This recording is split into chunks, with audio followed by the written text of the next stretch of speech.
The podcast you are about to listen to contains at least one of the following: strong language, disturbing topics, abusive opinions, generally things that aren't appropriate for little kids or overly sensitive people.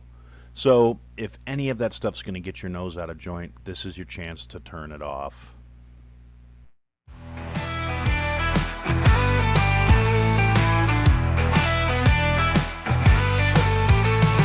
Feelings don't matter, so brace yourself tight. He'll lay it down heavy, he'll light up the night. No sugar-coated tales, just cold hard facts. In the realm of opinions, there's no turning back. Listen close or just walk away. But Aaron had to say it, come what may. Here comes Aaron with the truth untold. No holding back, watch the truth unfold. On the podcast, airways feel the righteous sting. You either take it in or let the silence ring. Hey, everybody, welcome to I Had to Say It, the final episode of 2025. We are going to do something a little different tonight. We are doing a roundtable discussion. Joining me today are JD the Bot Guy, Bill of Clockham Craft Coffee, John Jamingo of the Boomer Bunker, and Cody, the wonderful world-renowned Beard. Beard Tucky, formerly known as Adolf Klittler. Jesus. Good Lord. That Good is Lord. vaguely It's scary. unsettling. That's You're welcome for that. Welcome 2026. yeah, there's my sleep paralysis demon right there. So anyway, my general plan for tonight, which we're going to try and maintain this time instead of having a 35-minute shit show of Aaron trying to figure out how to do a live stream.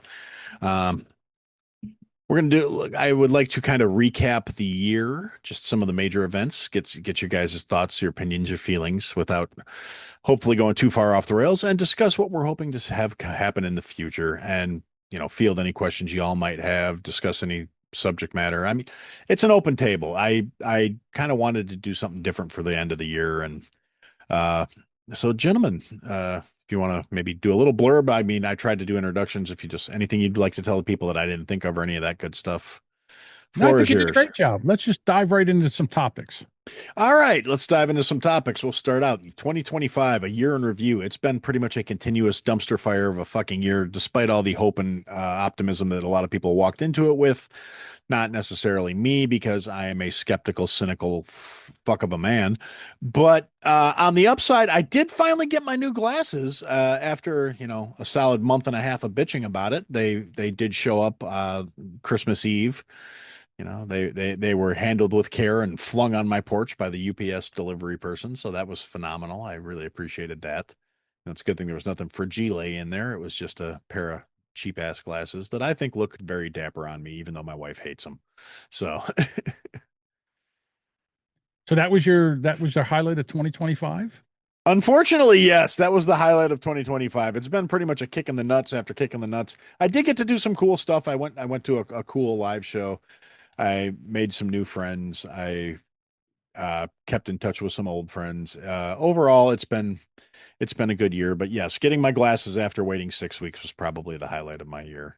Which So, is can I ask really you- Rachel sad. Maddow. Rachel Maddow glasses. Let me ask you no. this. No, it's just they're not big enough for Rachel Maddow glasses. So when did we start hanging around? When did this year, or was it part last? That it was either the tail end of last year or the start of this year, somewhere Okay. in there. Yeah, because it's been. I know it feels like longer, but you know, No, I 'cause, mean, no, it's fun to find people like, you know, of like minds. yeah, It's I'm fun to pretty find that. sure I'd have to double check, but I'm pretty sure Kate was actually on my like New Year's Eve episode last year. So I want to say it was like last Thanksgiving, not this past Thanksgiving. Okay. Right around then, I think. I could be patently wrong, and I'm sure somebody will correct me at some point, but Yeah, I was just trying to figure that out because I know it's been a full year, but I yeah. wasn't sure when it happened. And I'll be honest with you, I think it was Jody who said to me, "Hey, you ought to check this guy Aaron out. You two will be fast friends." And then I listened to your podcast, the 45-minute run-on sentence, and I said, "Oh yeah. This is my kind of people's." So I thought, you know, and then from there, we found Bruce and Ken and everybody else, which I really enjoy. Whoa, something just happened. Yeah, looks like Oh, Bill is the working. beans. The beans. Something happened with the beans. Boy, I I, tell you, that looks like it looks like he's over there working with like what's that It stuff they put in nuclear plants? Like, did you see him like jump up? uranium. like plutonium, uranium. Yeah, it was crazy. He jumped up. I was like, "Whoa, what's going on over here?" He's got Timer a went lab. off. He's got a lab over there, man. Looks like he's roasting beans at a minion. Yeah, some of them are coming. Some of them are coming my way in about a week or so. Oh, they're good. That's pretty cool. It is a damn fine cup of Joe. I will say Never, that. never enjoyed coffee so much as I have since we started talking about. I didn't learn anything about coffee. All coffee was to me was something that I drank in the morning to make me poop. Hmm. And now I've got a grinder, and Yep. so I'm doing it. I'm doing it with the beans. Yeah. Well, you're doing better than me because my grinder broke, and so I've been using a coffee mill like a savage, like one of the blade ones, not the burr mixer or the burr grinder that I told you to get. So That's sitting over there. yeah, I've been trying to get a new one off of my auction site that I get all my Aaron's unemployed spending done through, and I keep getting outbid at the last second. Pisses me off. It's there's something going on that's going to happen in 2026, which is really going to. I think it's a great idea. A lot of people are going to be pissed because some people, well, women, what they'll do is they'll go to Amazon and they'll order a bunch of stuff and they'll bring it in and they're like, nah, I don't like it. And then they try to return it. Well, and Amazon can't just send that out. So what they're doing now is they're charging people to return stuff, which I think is fantastic. This will put the brakes on these ladies. And but until they do that, there's a couple places around where I am where you can go and buy a pallet of Amazon stuff and then break it Yep. down and then go and resell it on like Facebook Marketplace or Oh, yeah. eBay or all that other stuff. And they're making a killing with this stuff. Well, that's actually the online auction I do. That's what it is. It's Amazon returns and Mhm. and where they clear like when stores discontinue stuff and they have a bunch of like shelf pull stuff. And yeah, it's just a larger scale. And it used to be a great place for me to score shit because it wasn't very high traffic. Now their business has picked way the hell up. And you got people that are in there, they're buying stuff at or above like retail. And it's like, Well, that makes no sense. No. none at all. And then you'll see it listed on Facebook Marketplace for more than they paid for it. And it's like, I can buy one from Amazon brand new for less than that. Why the fuck would I pay you for this? Well, one of the things now is some person got online and said, "Look what I'm doing! I'm buying this box over here from Amazon for $100, and I'm selling everything in it for almost $1,000." And everybody went, Yep. "What?" Can't hold water. Yeah, and then it all started. You got to get down to the ground floor. I mean, If you- I won't lie. I did do that a few times. I mean, hell, my kid bought a pallet of TV brackets. It was 325 TV mounts for wall mounts for flat screen TVs, but it was for a very specific model of Samsung, so you could only mount that one TV on the bracket. My kid bought the whole pallet for $16. Scrap weight of the metal was $375. So, Oh, well, There that's you go. not a bad idea then. So there you Yeah, go. not That bad worked. at all. It's funny. I just bought two TV mounts. I have one that I'm going to do here. I got a hold of my daughter, and we're going to rip this whole studio apart again because I drew it out, and now I'm going to make it a different studio. I'm going to make it a different studio. The reason I say that is that I finally got two TV mounts to mount them on the wall, and they just got here today. So I'm excited to do that. I'm always having them sitting on some kind of stand or something like that. But Yeah, Let's see what it's a nice. It's like, I mean, you can kind of see. I got the TV in the back corner over there, and I don't really use it for anything. But when this was a guest room, it was a handy thing to have. Now that it's becoming gradually more and more my space, you can see the background there's shifted a little bit bullhorn. back there. There's a what is bullhorn for? What do you need a bullhorn for? Um, I bought it because I thought it was funny. I was picking up a win at said auction house that I buy all this shit from. And they had like bins of just crap. It's like we couldn't list this, nobody wanted to buy it, whatever. For whatever reason, it's just bins of just like I said, crap. And I saw it and I bought it because I walked up to the guy at the register and said, I'll give you $2 for this thing. I don't know if it works or not. I'm not spending a lot of money on a bullhorn that doesn't work, but I think it's funny. And so the guy was like, all right, $2. And I brought it home and threw some batteries in it. And sure as hell, it works just fine. Just the box was destroyed. So now I have a bullhorn and I bought it and I said to myself, no good will come from me having this. And this was, during COVID when I first went back to work and I was starting to commute. So I just kept it in the car in case I ran into any protesters. I have a bullhorn too, but for specific reasons. So I used to have this studio upstairs in a side room. And when COVID came, everything was delivered. You didn't go to stores or anything like that. So what I did was I would have that they would show up and they would like take the stuff out, whether it was like I ordered a sandwich or something, and I would take the bullhorn as they were heading for the door, and I'd go, "Yo, buddy, over here!" They would come over, pass the stuff through the window. So I had like a reverse drive-through window through COVID. Nice. So I did have that. Yeah, it did work. Yeah. Actually worked pretty well. Yeah. But No, now I don't use it anymore. the funny thing is actually my wife has used that bullhorn more than I have. She will take it out on the back porch because we have some neighbors that are a little how do I put this with that? They let well, not uppity. They're kind of like they want to be good old boys, but they're not old, and B, they're not that good. So but where we live, it used to be considered rural. Now it's really not, thanks to Chicago urban sprawl.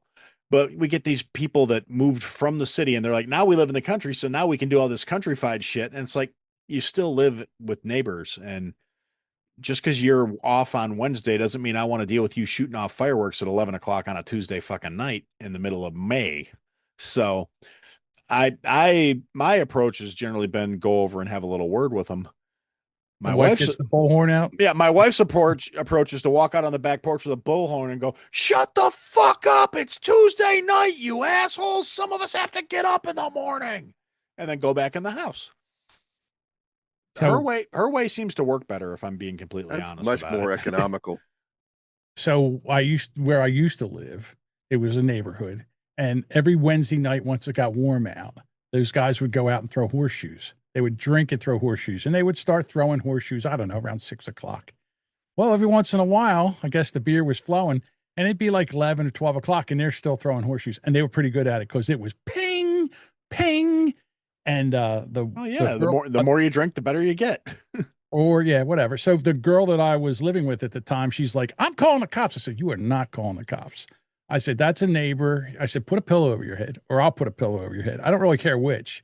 But, put some earplugs in. I don't care.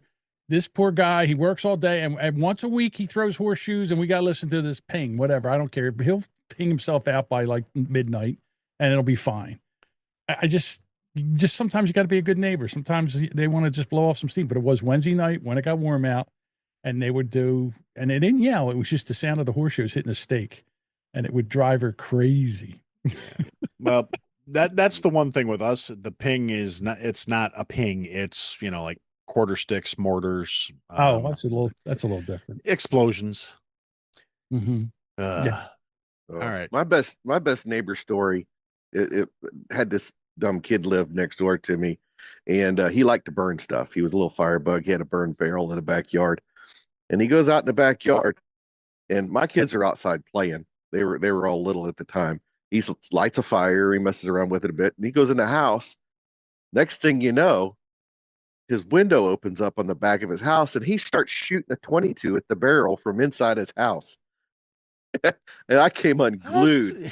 That's the closest I've ever come to shooting somebody's house from my backyard.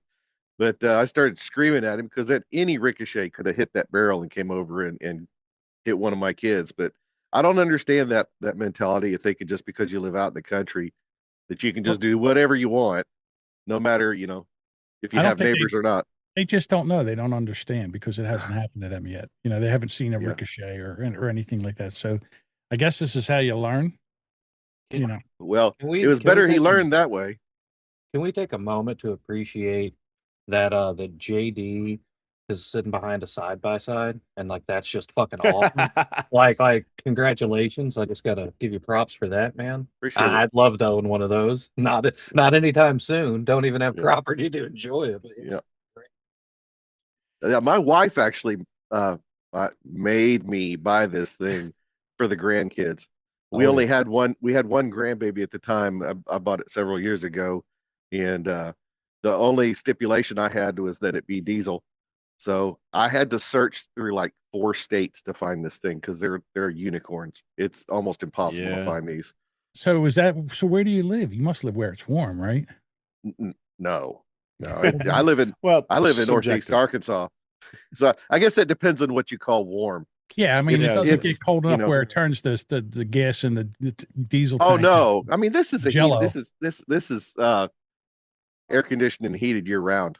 This building is. And no, I have D-gel or anti-gel I put in it Okay, when it's wintertime. But no, it's 30 degrees outside right now. God love you because I can't stand diesel engines. Oh, I love them. Good Lord. The best thing in the world is the smell of the exhaust, and that's how I'll go out one of these days when I get sick of it all. With the Just- thing in the window. Just just start Just- just start it just start it pipe up in the and let it window. run. Started. Yeah, Started and chill. I've Yeah. had enough. I guess that's the best way to go. That's got to be the easiest. You just put the pipe in the Yeah. window, start the car up, lean back, listen to a podcast, and go into the next dimension. It's not a bad way to go. You just fall asleep with a headache. That's all. That's all. Yeah. That's all. Well, I always say I when I go, I want to go peacefully in my sleep, like my grandpa, not Well- screaming like the lady in the passenger seat. So how does anyone actually know that when you die in your sleep that it's fucking peaceful? Simply That's because what I you was thinking. just because you didn't wake your spouse up? What if they're a heavy sleeper? Okay. You Yeah. could have been struggling for like 15, 20 minutes and they're like, Well- I don't buy the whole peaceful in the sleep thing myself. I don't either, and I'll tell you why. Because I sleep every night with a CPAP on. All right. Me too. And Yeah, and every me once in too. a while the electric will go out, and you can't breathe with that thing because you're trying to suck it through 20 foot of garden hose, the air, Yeah. and you wake up gasping for air. And I have a feeling that's what happens when you die in your sleep. You just wake up gasping for air, but nobody knows it, and then you Yeah. just pass out and out into the next dimension. I don't know, Yeah. but I I don't bought think a it's anyways peaceful. I bought a UPS for mine. That's No. not a bad idea. I've got it actually. plugged into a battery backup. We get a lot of really bad thunderstorms and stuff here and Yeah. tornadoes and everything else. And the power will go out in the house and everything, and I don't know it. I sleep right through it. As long as I've got battery, I'm good. Oh, okay. I was going to say because I Yeah. can't. I mean, that thing will go off, and that thing, and I'm like, Yeah. it wakes me right up. I'm like, holy cow, what happened? Who turned off the air? Yeah, I for like mean, the $100 air. for like $100 on Amazon, you can buy a pretty decent little battery backup, and that thing's it. The first time you lose power, pays for itself. I'm telling you. Yeah. That's too funny. I actually I had a UPS that I acquired from a former employer of mine. That it was reasonable. They weren't using it anymore, and the only problem I That's had because with you it took was, it. well, no, they didn't. They never missed it. It was a parting gift. Yeah. Something like that. No, there was a whole storage closet full of them, and one of the guys was just like, "Dude, I don't want to haul these fucking things to the dumpster." And I was like, "Well, I can make it so you only got to haul one less. Yep. How about Okay. two? You know." I mean, they were gonna pitch them anyway because they had upgraded all the ones in the office, and these were just old. And I was like, well, and this was like also 2 employers ago. This was not a recent thing. These things were fucking archaic when I got them. And my problem with them is they had an alarm on them that you could not turn off. So if the power goes out, it was still beep all night. So I woke up any damn way. So because I had that thought, where I'm like, I'm going to plug this into a UPS, and then if the power goes out, I could sleep through the night. First time it actually happened, beep, beep, beep, motherfucker. What am I? Am I on a monitor here? So So when did you all decide to go get tested for sleep apnea? Because I've been told that I apparently stop breathing in my sleep, but I wake the fuck up every morning. And I know that they only think that because I've stopped snoring for like a couple of minutes. So when did you get checked? Because I don't want to wear a CPAP, but I think it's in my future. Well, the thing is that you don't get the right amount of sleep, so you're tired during the day. And I was falling Yep. asleep behind the wheel of the car, while driving in the middle of the day. I couldn't stay awake. So one of the guys I work with says, "You have sleep apnea." Oh, I know how it was. Okay, I'll tell you the story. So I had been out working on elevators all night, and it was 12 o'clock lunchtime, and I was exhausted. I'm sitting there, and the mechanic says to me, "All right, I got a car that's shut down over here. Why don't you crawl into the cab and take a nap, and I'll wake you in an hour." So I said, "Okay." I crawled in the cab, and about a half an hour later, he says, "Wake up." He says, "You're snoring so loud. They think there's something wrong with something in the building. They had to wake me up and get me out of it." So he said, "Go get a sleep test." So you'll like this, Cody. You go and they put all these wires on your head. You look like a stereo from the 70s. You got all these wires stuck to your head and everything, and they tell you to go to sleep. So I went to sleep, and I guess about, I don't know, 45 minutes in, they woke me up and they said, "We got to put something on you, or we got to send you home because you stopped breathing for 3 minutes, and we thought you died." Yep. So they went in and they put a mask on me and they said, "Okay, now try to sleep." Well, I slept from whatever that time was, which was like 11 o'clock until 6 o'clock in the morning. I never woke up. And I had the most vivid, crazy dreams. And when I woke up, I felt like a new man. I felt like this is crazy. So it's, yeah, Yep. don't be afraid of them. Okay, yes, yeah, I don't get the tired stuff during the day. Right? Like maybe on like a Sunday I don't know what the hell they afternoon, would but do I with feel you. like everyone takes a nap on a Sunday. You would have to put a afternoon. space helmet on with that beard because there's no way anything would seal around I that know. face of yours. Yeah. You can do the that's- nasal pillows, man. Ah, the That's what I nasal use. pillows. Okay, Nasal yeah, the pillows nasal will pillows work with a beard. Yes. Okay. Well, we'll see. We'll see. If I ever start getting tired during the day, I guess we'll take that step. Well, here's the problem. The thing is, it's a big stress on your heart. So yeah. So that's the problem. You really, and you're young now, so you don't have any problems with your heart yet. We're gonna find out in January, John. I've got an appointment with a cardiologist. Because they thought I might have an arrhythmia. An They think I arrhythmia. might have an arrhythmia. Yeah. So Hall of Fame defensive end tackle Reggie White died because of sleep apnea. It killed Yes, him. he did. Yep. Funny thing about that. Yes. Yeah. No, I kind of same thing for me, except for I wound up going because I went to the cardiologist and he said, "You're getting a sleep study because you're having all these problems." And when I did the sleep study, they were like, "Okay, here, we're gonna put all this shit on your head and we need you to just sleep normally." And I was like, A, I'm not a back sleeper. B, how am I supposed to sleep normally with all this shit glued to my head? Because obviously I don't have to worry about hair or anything, but at the same time, it's like, what, okay, yeah, this is normal and comfortable, sure. And they said, now this is a 2-day process when we do it. The first time we'll check you, and if it seems like you're doing okay, we'll see if you sleep better with the sleep apnea, with the CPAP machine on, or if you're having a severe case, we'll just put you one on you right away. And this was at like 9:30. About 10:45, they came in and said, "Okay, you slept for, out of the last 2 hours, you slept for 8.5 minutes. You woke up 126 times. Put this mask on." And I crashed out. They told me they were going to wake me up at 6 o'clock and bring me breakfast and I could take a shower and get ready. They woke me up at 7:15 and told me, "Get out. We need to turn the room." And I said, where's my breakfast?" And they said, Wherever you go next. yeah, they said, here's a granola bar and a cup of coffee. And I went, Get out. "Oh, thanks." And so I took my granola bar and my cup of coffee and I got in the car and I drove to Dunkin' and got myself a breakfast bagel and Yep. and then went home and my wife said, "How'd it go?" And I said, "I feel like a new man. I slept great." Mhm. And she said, "Do you have sleep apnea?" I said, "Oh, hell yeah. I'll be getting one of these machines anytime now." And I got mine in like 6 days or something like that. Like the turnaround was stupid fast. The insurance was just like, "Yeah, according to them, you died. So here you go." Yep. Guy I work with, he said, "I'm not wearing one of those masks. I'm going to get surgery," because he found some doctor that said, "Oh, we just go back there and cut all that stuff out. You want?" He was he was in so much pain for like a month and a half. He's like, "I can't even sleep with this." Like they took his tonsils out and his adenoids out and all this other stuff, so he wouldn't have. So I said, "Man, I'm glad I put that mask on." Yeah. Jesus, am I glad I put that mask on? I had my Yep. tonsils taken out when I was like a wee child. I got tonsillitis. I remember eating ice cream. Yeah. I don't know if I told you the story. My mother, the way she was, and this was, she's raised me in the 60s. I think I was like, I don't know, 8 years old, and I had like a sore throat. And I said, Mom, I have tonsils. I need my tonsils out. And my mom goes, You don't have tonsillitis. And I kept talking to her. She goes, You were born without tonsils. And I was like, oh my God. And then I said, well, how? And she said, well, some people have different birth defects. People are born with short arms or whatever. You were just born without tonsils.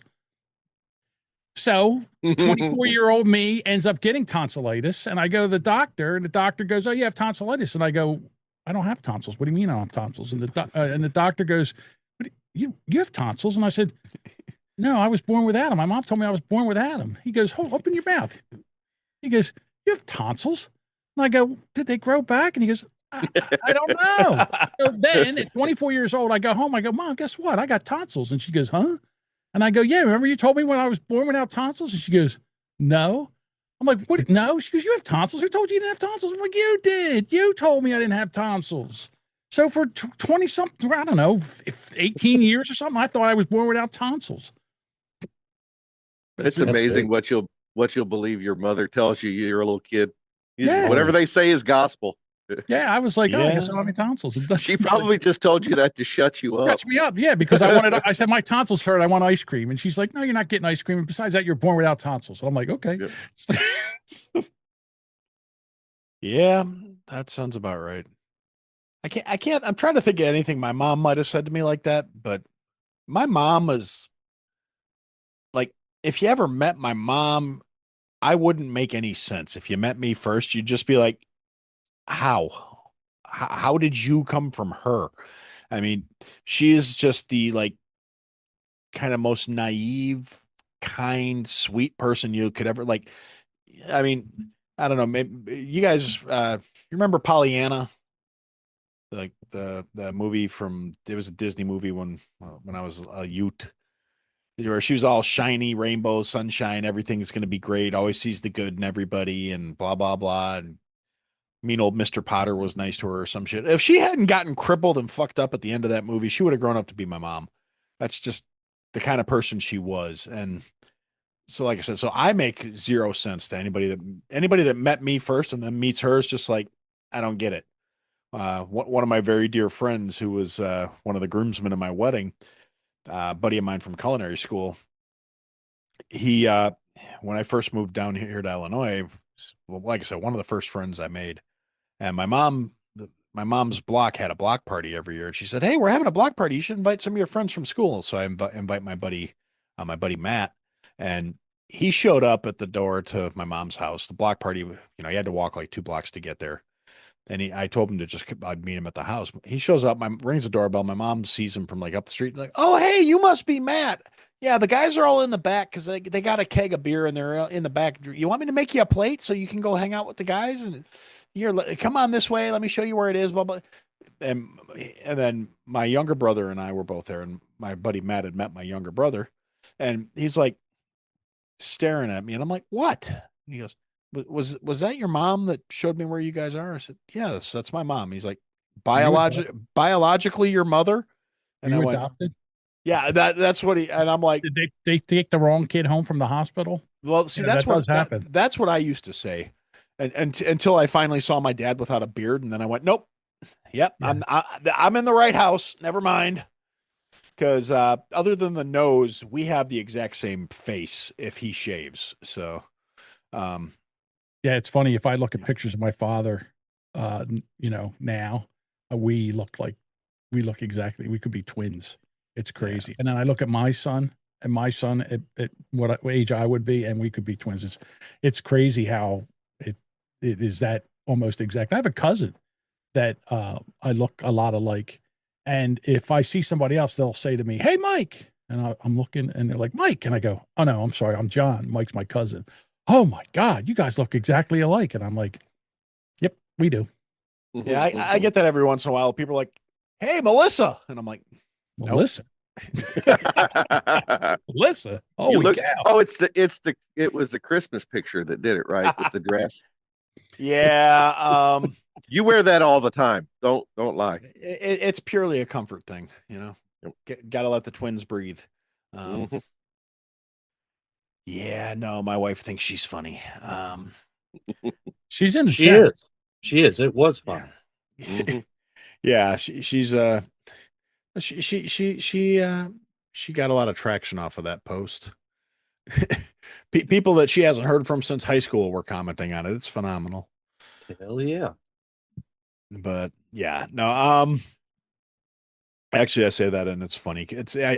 My cousin Melissa, God bless her. On the off chance she actually hears this. Um she does not look anything like me. I'm just Oh, kidding. If she did, I would drag her for it on a daily basis.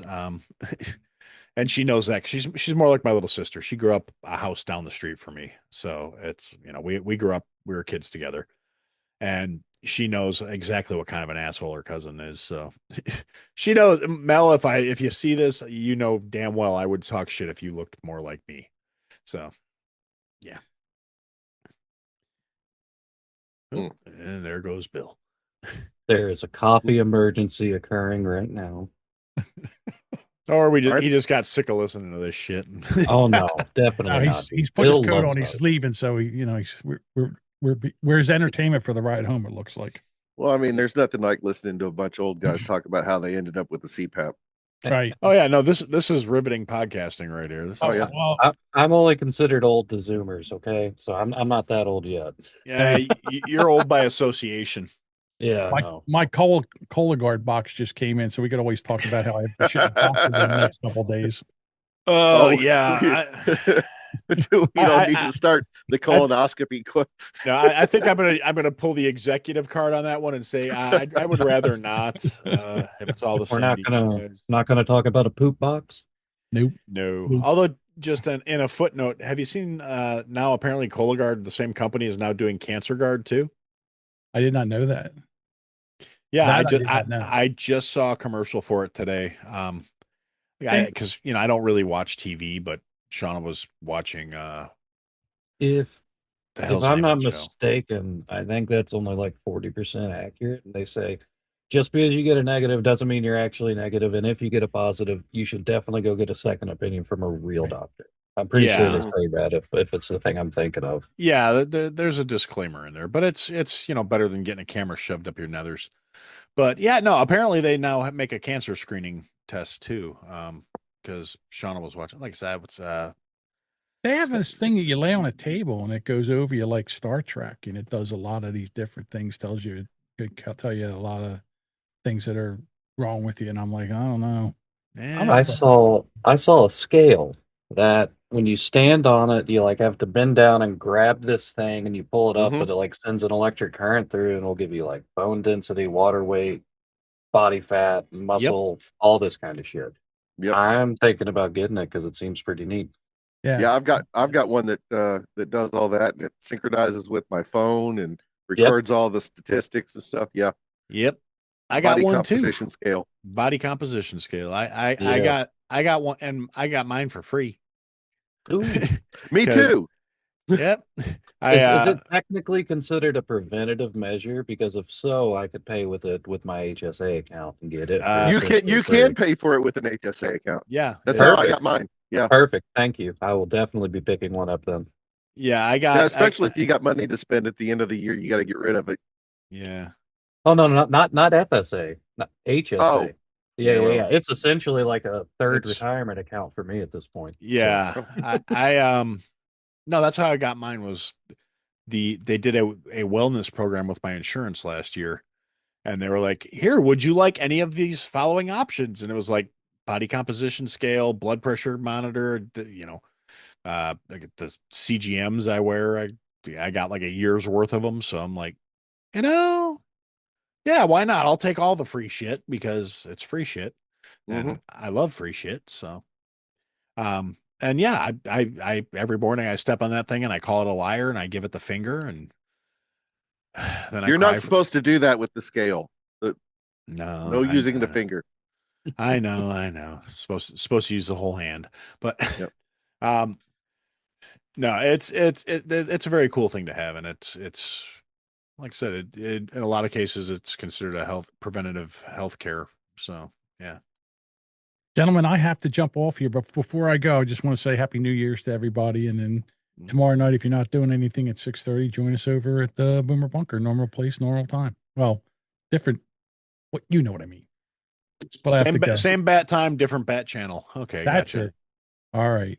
I'll talk to you guys later. All right, night, Bye, John. John. Let Oh, I think that was your wife that commented in the chat saying that we're welcome for the picture. Yep, that would be the missus. Yeah, that's the one thing I will say. The stream from Zoom has definitely got more of a lag on it than streaming with OBS. So it's a good solid couple of minutes here. I'm getting. You mean as far as what's being posted onto YouTube? Yeah, Mhm. the delay between us talking and what's because I got it going over here and over here. One of Yeah, the joy. me too. So what's interesting is that like normally when I'm watching you or watching Super Bunker, right? I've got chat pulled up on my phone, and then I'm watching it on the TV on YouTube, and the videos never sync up. I can start them at the exact same time, and like it's always a second or so delay, and I'm like, what the hell? They both say live. Yep. I do the same thing sometimes. Well, I'll be working on something on the computer and I'll have it open on one of the side monitors so just to listen to it, but I'll still have it on my phone from like because when I was still gainfully employed, Boomer Bunker was my commute home on Mondays and Thursdays. So I would still have my phone on from the commute, and I would just mute the volume on my phone, and I would see that they're out of sync, and it would drive me nuts. So then I would turn my phone off usually. Sometimes it's nice though, because sometimes I can catch a comment that way that I missed. So it's like, what did that say? Oh, okay, here we go. Yeah. Well, that comes in handy. Uh, But well, you were talking about people being stupid, like with like money and stuff. that's a So pretty like, consistent theme in this yeah, show. Yeah. like the whole Amazon shit. And no, I'm fine with Amazon charging people to send you a pack. That's great.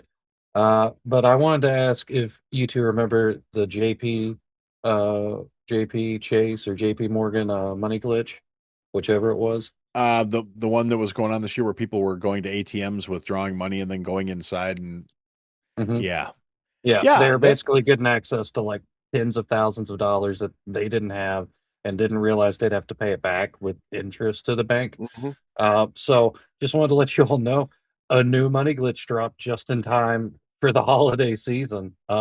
Klarna, which is one of those buy now, pay later type Oh places, you yeah. could break it into multiple places. They were offering personal loans at oh. at a payday loan interest rate levels. So Ooh. people were getting offered $10,000 with like 4, 5, 600% interest rates. And And it became like this big thing. Like, I mean, like I'm telling you, a lot of people had some good Christmases. They're gonna have a horrible 2026. no doubt. You Wow. know, that's a shame. Because it's not like I'm thinking about if I don't get a job pretty soon, I'm going to file bankruptcy just to hit the hard reset. But hmm. Now I've been getting calls for like those. Oh no, I'm pretty sure Klarna's fixed that now. It's no Yeah. longer Oh, 10K. It's I, like one or two tops, regardless of your credit still score. at 400%. Oh yeah, Yeah, still. yeah. No, But see, like people didn't understand. They didn't understand, like, so they're using their names. And then some people were being really dumb. And by like some people, I mean probably like crackheads. Like someone oh would yeah, go up and putting be in their like, hey kids' man, names. no, they'd be like, hey man, give me your name and your social security number, and I'm gonna open you up a Klarna account and give you $2,000. And then they pocketed eight, right? And Mm, then you know what I mean? Like that, it's like for real, there's a lot of videos covering it. I watched them a little bit this past week. It's really bad what happened. Like so a lot of people are fucked. man. That's brutal. But it's kind of hard for me to say that because I still believe stupidity should hurt a little bit. So I mean, Yeah. Yeah. it's going to be rough. I've I mean, actually been, if there is a money glitch, it's a Roth IRA because the vast majority of you guys are going to make more money as you get older than you did in your younger years when you started it. So go ahead, pay the taxes on it and get compound interest. That's the only money glitch that I really know of, and that's not really a glitch. It's just being smart. Mm. Yeah. Well, I've been getting I don't know how or why I'm on a list somewhere.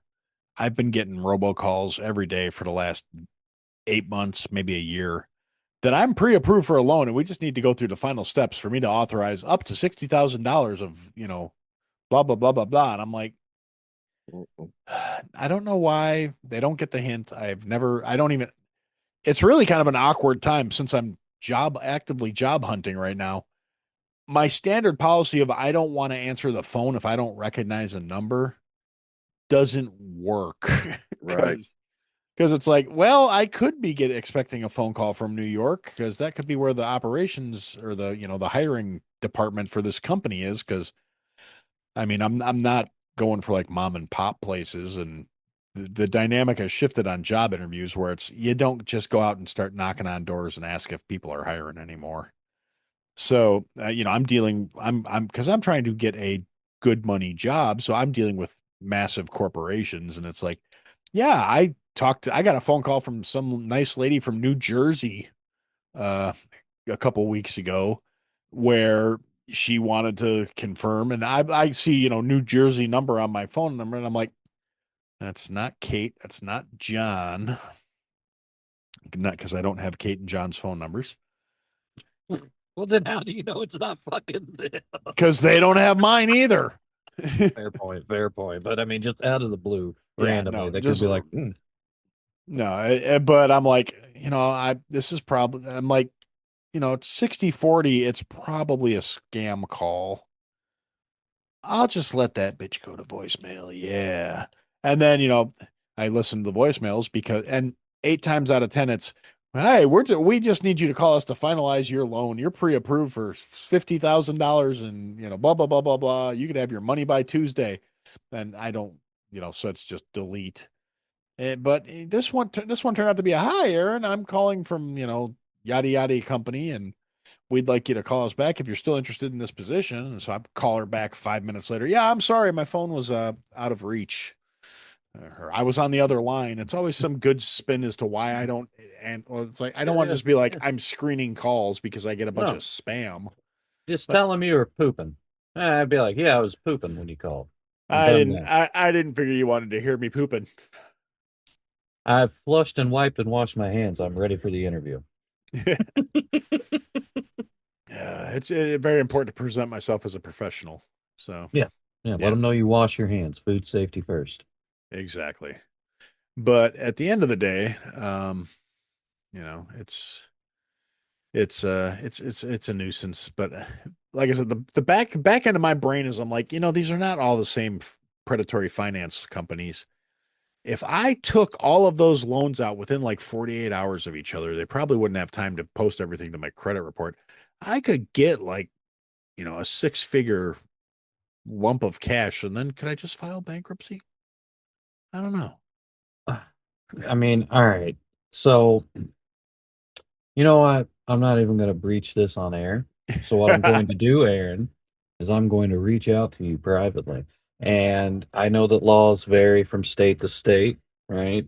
So, it may not necessarily be one to one, but I do know a guy who literally does bankruptcy law. So, yeah, Yeah, so well, I mean, I mean, he I would ha at least be able to give you an idea of what is doable well, because he told me it was like, I mean, Aaron, do you smoke cigarettes? do I I'm just, know? I'm I'm just okay. saying. Well, then I think you need to, pick up the habit because that's Yeah, like an extra couple $100 a week you get to keep. Just saying, I'm there's a just lot of saying. No, leeway. You that's got a the thing pet, about it. that's a lot of money you get to keep too. They don't make you get rid of the pet. Like it's great. You need to make a Yeah, new kid though. That no, would help out a lot. I did years and years ago. JD, I think you're still muted. Yeah, because I I, was hardware muted and also yeah, muted software. I'm an idiot. Thank you. I it appreciate that. happens. No worries. I do it too. I mean, hell, I forget to hit start on the recording 6 times out of Yeah. 10. So No, I'm see, not here to judge. that makes me Yeah. think of a Shark Tank product that everyone passed on because all it was a fucking button that you plugged into your computer that sole purpose was to unmute you really quickly.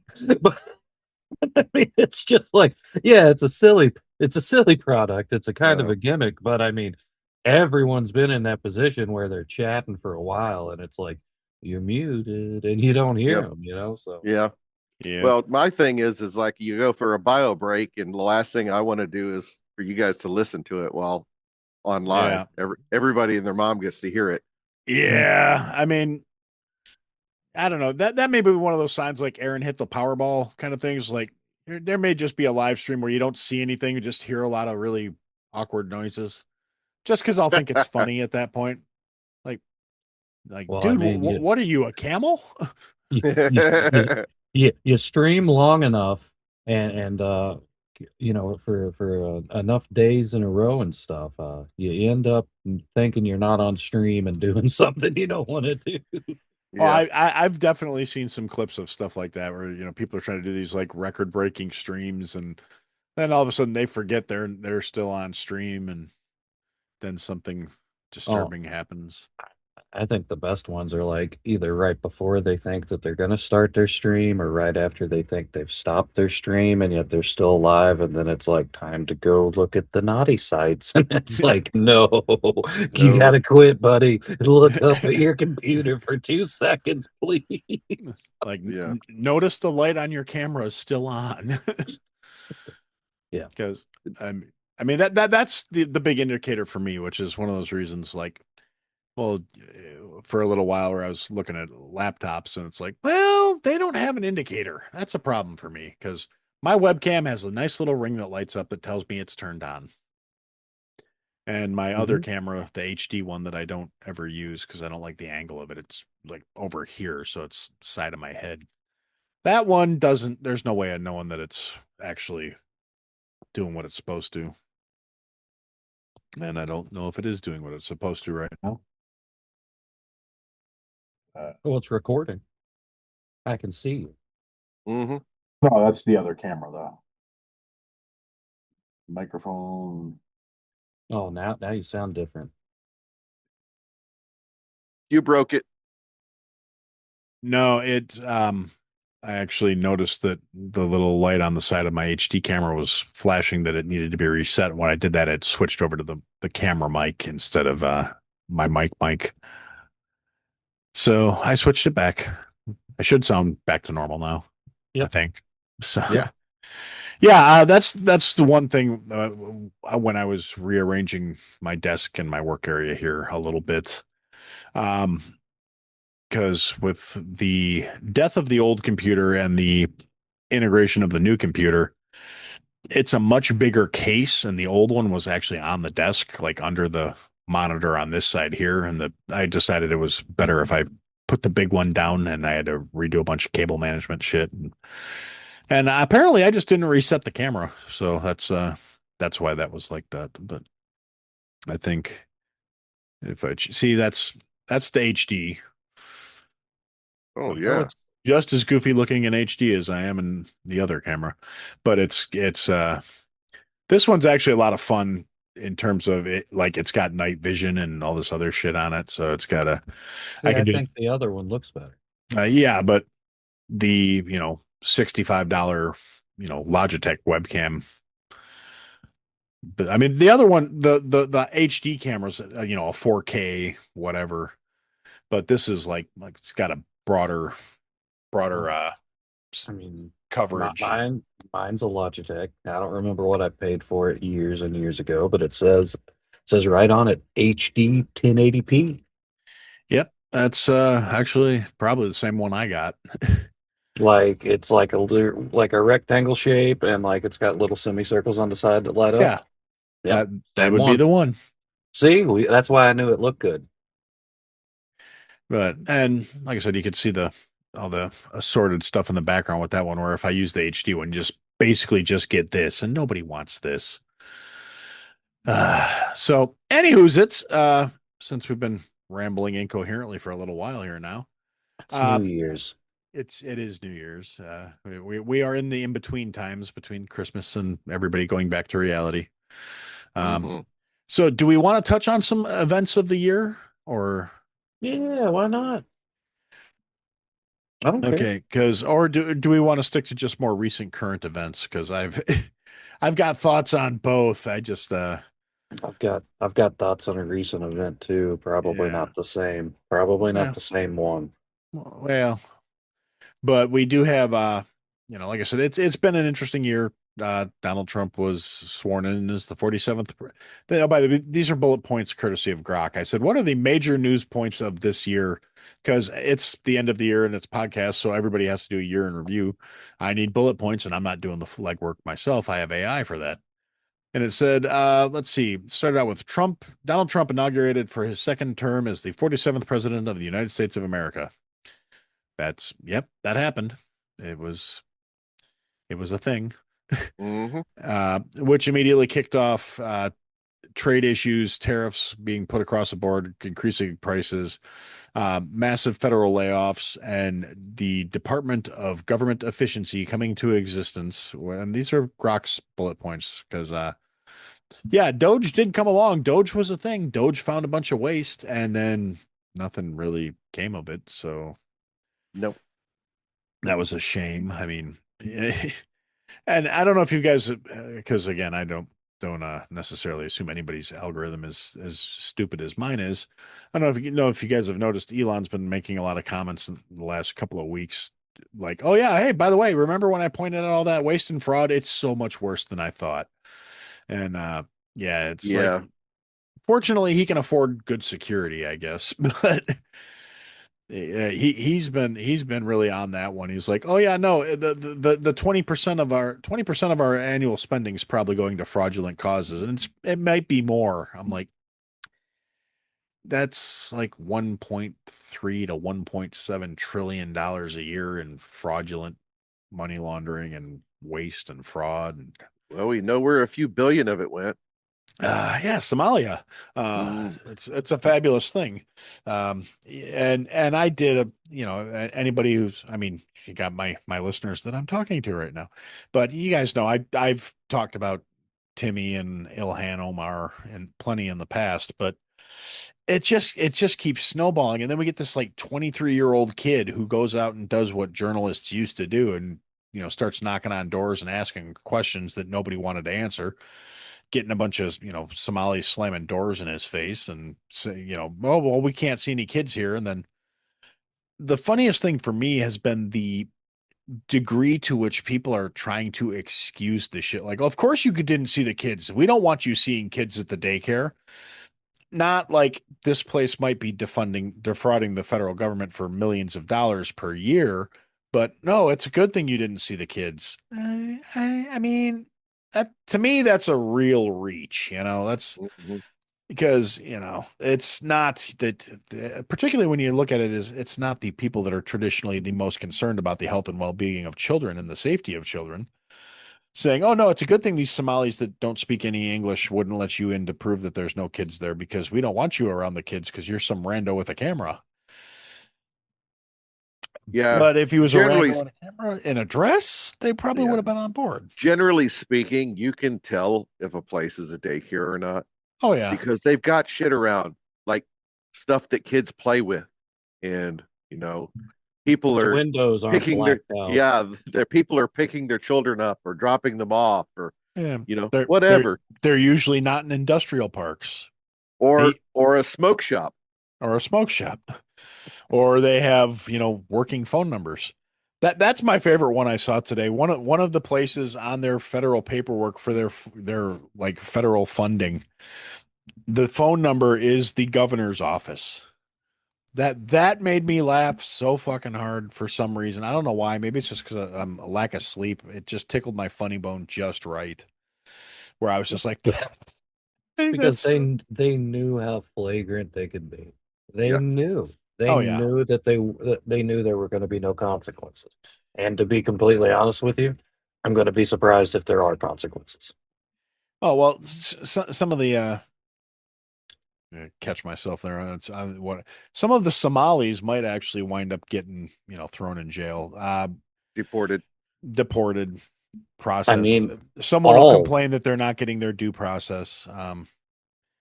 There'll be rallies and pickets and marches and protests and I mean, um, at I, I, at what point do we look into the legitimacy of Ilhan Omar's citizenship? At what um, point do you look into it's that? it's Someone it's has to. it's I've seen it floating around a little bit more Yeah. Yeah, recently. I've seen that they're bringing up a vote to expel her from Congress. That's not going to work. You don't have the numbers to be able to actually remove her from her seat. So what you ought to do, I mean, she's already said, Trump hates her. It's gross how much he pays attention to her and all this blah blah blah. So okay, Trump, put together a special counsel to do an investigation into this. Literally find out. Go into the Department of whatever. What department would it even be? Department of Homeland Security? I don't know. Whatever department it is that's going to be handling, when her father supposedly naturalized, and they can go through one of the fucking 70 names that he gave during the time that he was here, and if they cannot find that he actually did it, I don't care. Fine. Yep. Well, they're saying there's more coming through with the brother marrying thing too. So Yeah. I mean, That and she changed her birth year. The entire time she sat in the state Congress of Minnesota, her birth year was whatever. And then when she won the national seat, that's when she contacted them, or her group contacted them and were like, "Hey, you have to change her birth year, make it to where she's a year younger than what we had said she was." Why? Because that made her story fit to where she got to be naturalized into citizenship when her father became one because she was a minor. Huh. hmm. Yep. But my favorite thing about this, the ongoing, and just as the numbers keep going up too, I mean, I think it's up to 18 billion now. Um, Hmm. is the instead of, I mean, it just exposed, Tim Walz could have been the vice president of the United States. This Yeah. guy is, I mean, I'm almost at the point where I'm going to stop calling him a retard because I feel like that's offensive to other retards. Um, and his current defense, like he actually said in a news conference today when somebody brought he's not even like he would have been better off ignoring it, I guess is what I'm trying to get at, and just not answering it, pulling a Brandon Johnson and just walking away. Instead, he's like, well, plenty of white people commit crimes too. What does that have to do with this specific group defrauding the government for billions of dollars? His That's what his they call defense is, whataboutism. yeah, and he's trying to make it a racial issue, and it's not a racial issue, it's a monetary issue. Yeah. I Well, mean, let's prosecute those people also. I yes, mean, let's prosecute the white people It's defrauding the not a people zero. too. It's not zero sum. It's not you get Yeah. one or the other. You can prosecute both of them. yep. Oh yeah, we It, can and should prosecute them all. it's Um, it's an interesting fact to point out too that the money stolen from United States taxpayers and sent to terrorists in Somalia, allegedly, is worth uh, more than Somalia's entire GDP. GDP. Yep. I saw yeah, that today. that's another that's another thing on my bullet point is Somalia's GDP is U.S. taxpayer funded. So Yeah, yeah. Can I take this moment to officially, I would like to, as myself, officially recognize Somaliland as an official place and recognize their sovereignty away from the filthy, dirty Somalia. I don't know if you followed anything about that. That's really interesting too. You no, guys should look into I that. Somaliland, Northern Cape Horn of Africa, disputed territory, Somalia. Okay, really interesting. Look into it.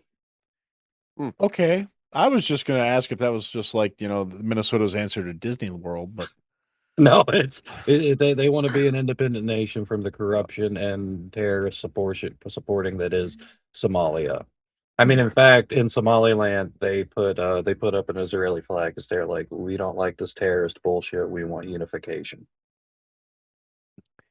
Well, that's interesting. I did not know that. Thank you for Me bringing either. that to my attention. Learn something new every day. Exactly. When I got time on my hands, I like to soak stuff up. I've been down some rabbit holes this week. Yeah, I have not.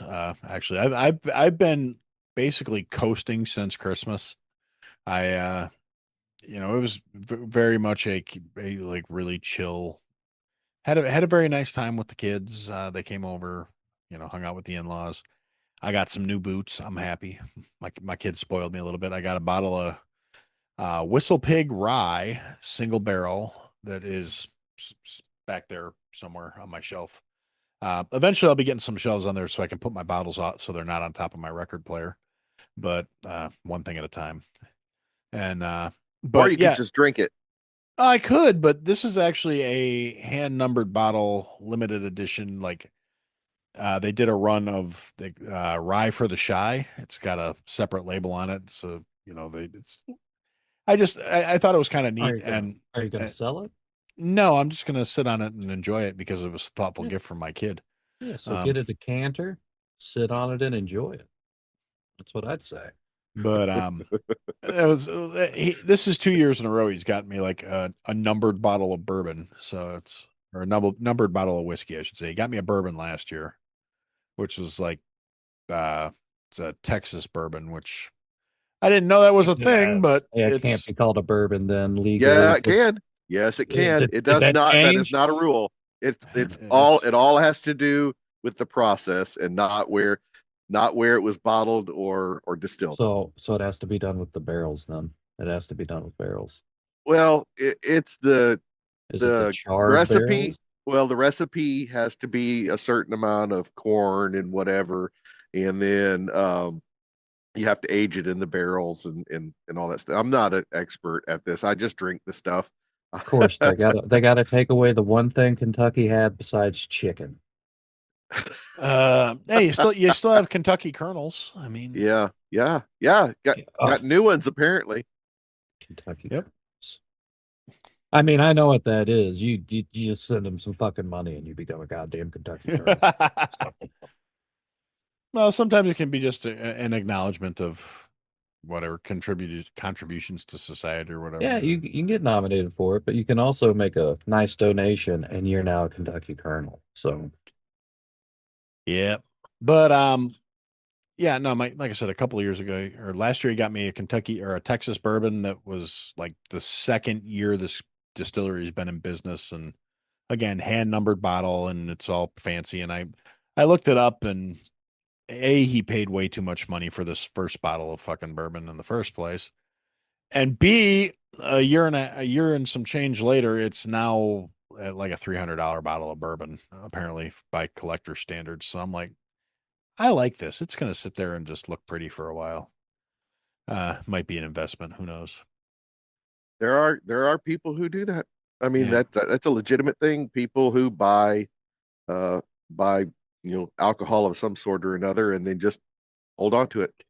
Yeah. mhm. Oh, I actually at my last job, one of the clients came in for his annual meeting or whatever, and we were having a little after work aperitif in the executive lounge room. And he came in and we start talking about all these different bottles that are on the shelves, and the super knowledgeable guy about everything about all these different whiskeys. And he's asking me what I like, and I'm telling him, "Oh, well, you should try this. You should try that." Da, da, da, da, da. And I was like, "So, what's your favorite whiskey?" And he goes, "Oh, I don't drink." And I went, That's "Really?" right. And he's like, "Yeah, no, it's I buy, I trade, I collect. I don't drink though." I'm like, "Oh, interesting." I forgot that we had this conversation once already. It was in Yeah, the lost yeah. episode. We did discuss that in the last episode, actually. Yep. So, little Let nuggets me will let me arise from ask you that. guys your opinion on this bottle. Basil Hayden. You like Basil Hayden? Uh, Yes, sir. Yes, sir. I That say, that is that is my go-to. yeah, I don't have one I'm here, but drinking it yes, right now. I am fond of the basil. Um, Yeah. it's I actually I had a great one of the local liquor stores here fucked up a few years back, and I don't know if it was this kid's first day, but it was probably his last day because he had Basil Hayden on the shelf tagged at 19.99 a bottle. Woo! Yeah, I'd have bought all of it. Yeah, yeah. Guess who went home with 8 bottles of Basil Hayden's that Yep. night? Mm-hmm. Yeah, I'm pretty sure he caught hell for that one, but I wasn't gonna correct him. So I mean, that was only half price. I mean, really. I mean, Basil Hayden's not an expensive bottle yeah, by any means. Generally but 40 something for a fifth. Yeah, they're around 40 yeah, bucks a bottle. that's But that. hey, that's still significant with Yeah, enough I was that gonna say everybody buys it all up. 50% off is 50% off. Yeah. I mean, yeah, I dropped $120 that day, or 100 $160 or something like that. But you know what? Didn't feel bad about it at all. And I was pleasantly buzzed for a couple of weeks after that. So Yep. and that was like I said, that was years ago. It's when I was working in Chicago. So it basil stayed in my flask that I took on the train with me for a good solid 3 months. Uh, because of that poor kid at the liquor store that didn't know how to work a pricing gun. It's fun. Hey, it's good stuff. So, Oh yeah, it's a good sip. yep. I've had a run, another good one I've enjoyed. We're going to turn this into the podcast, but Blade and Bow Okay. is Blade and Blade. Bow Oh is a good yeah. one Blade and too. Bow is good. Mhm. I have I've been drinking a little bit of it. If you can see this wad of keys, Yeah. but yeah, Just a smidge. yeah. I'm Yeah. No, actually do you know the a story 5 key behind club Blade? member. I got the little cup. So I'm, you know the story behind him then, right? Well, the one that's on the bottle. Yeah. Yeah. Okay, yeah, Yeah. That's Yeah. just so cool. Because I mean, like, you open up a place that had been closed for so long and you start incorporating their old stuff to make your stuff. And it's got such a smooth oh, it's flavor really to good. it. Yeah. Hmm. No. Now I want a Blade and Bow bottle. Yeah. I mean, I've unfortunately I never got to keep the keys because I've been drinking it at work for the last couple of years. So Yeah. that's yeah, a lot of my indulgences were corporate financed.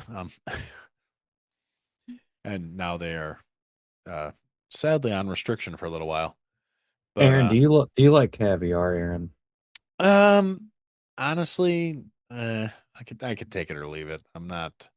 I mean, it's like every other delicacy from the sea. It's salty.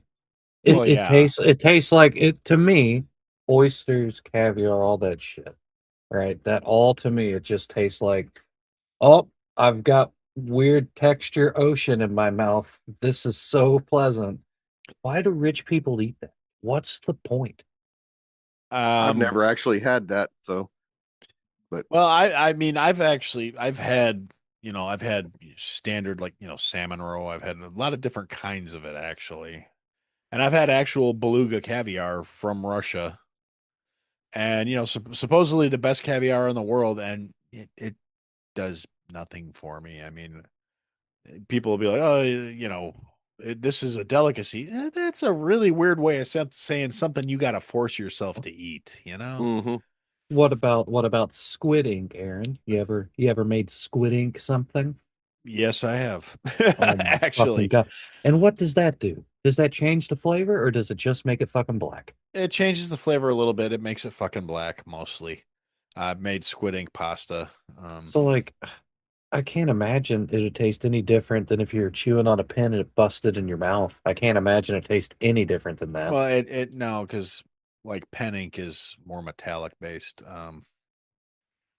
Like I said, it's a little salty. It's nothing. It's mostly for the color. So It's why not just use food color? Well, see, here's the thing. A long time ago, they didn't have food coloring per se, and food coloring is extracted from things in nature. And if you wanted a good, rich, deep black, you needed shit like squid ink to get it.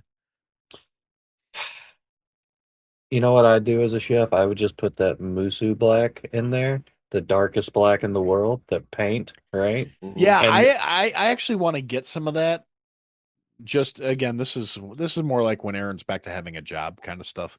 Because I had this really stupid idea that I think would be hilarious, just to get some of that like light absorbing black paint and then just like do it like face paint style and just go out and start running around the neighborhood as like a void. You're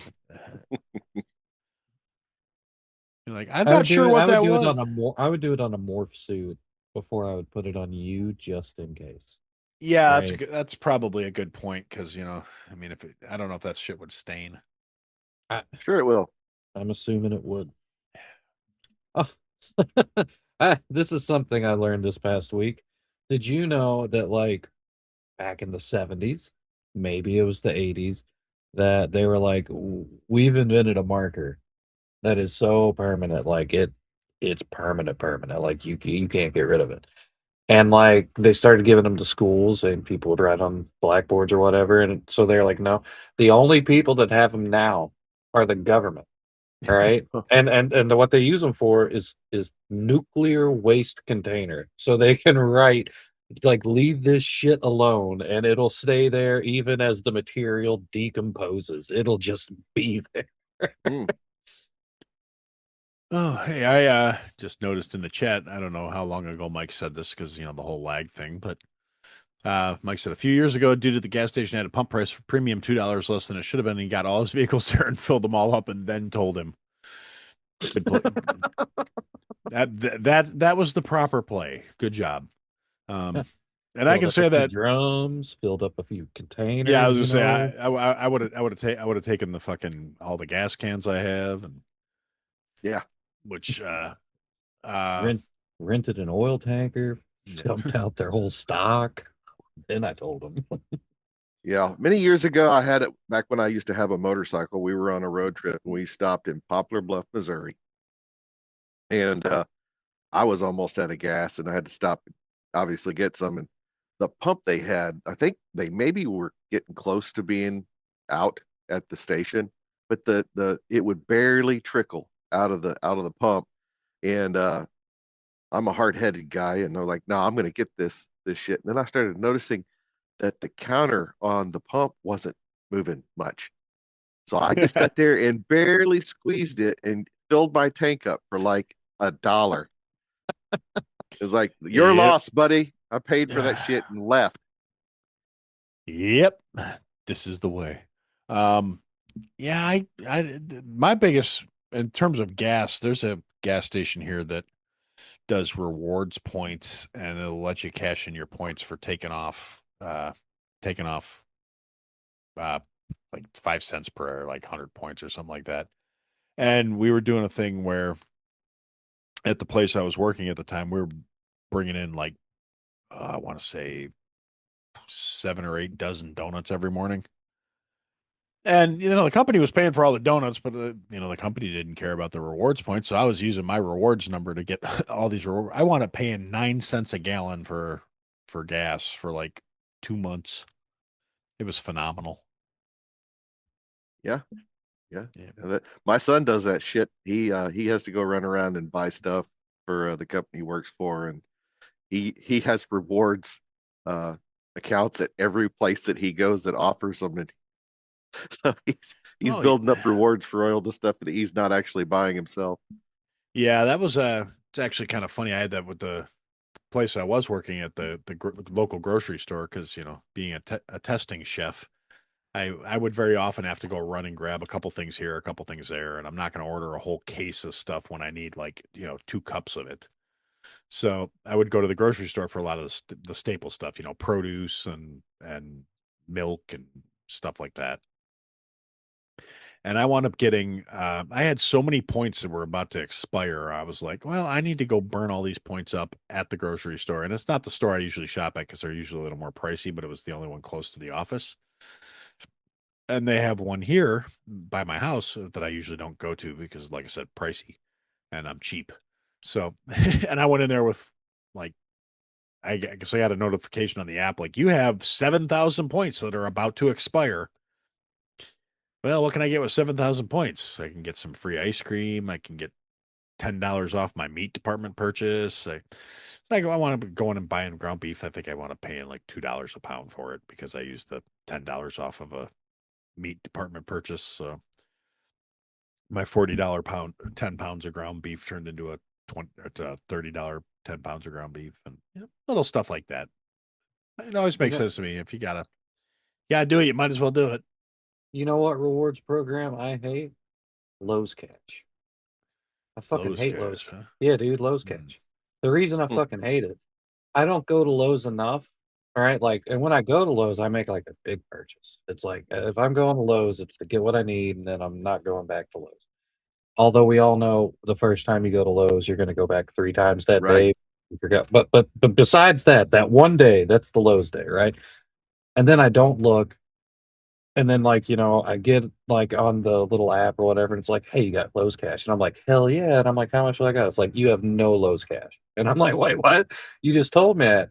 You have to spend it in like 30 days or something. Like it's not there very long. But like it'll be like, you got like $100 in Lowe's Cash. I'm like, oh hell yeah. Oh no, it's gone. So Oh, like, yeah, dude, I don't like that shit. It should last Mm. for at least like half a year or something. yeah. Well, that's what I like about the Menards programs. Their 11% back deal. Now, granted, I would like it better if they just lowered the price 11% and just left it alone instead of making me jump No, through hoops. But you know why they do that though, don't you? because then you It's come because back. lazy. Well, no, lazy people don't do it, so they get to keep the money. You Yeah, got to fill out all the paperwork and send all the shit in, and then they give you the money back or whatever.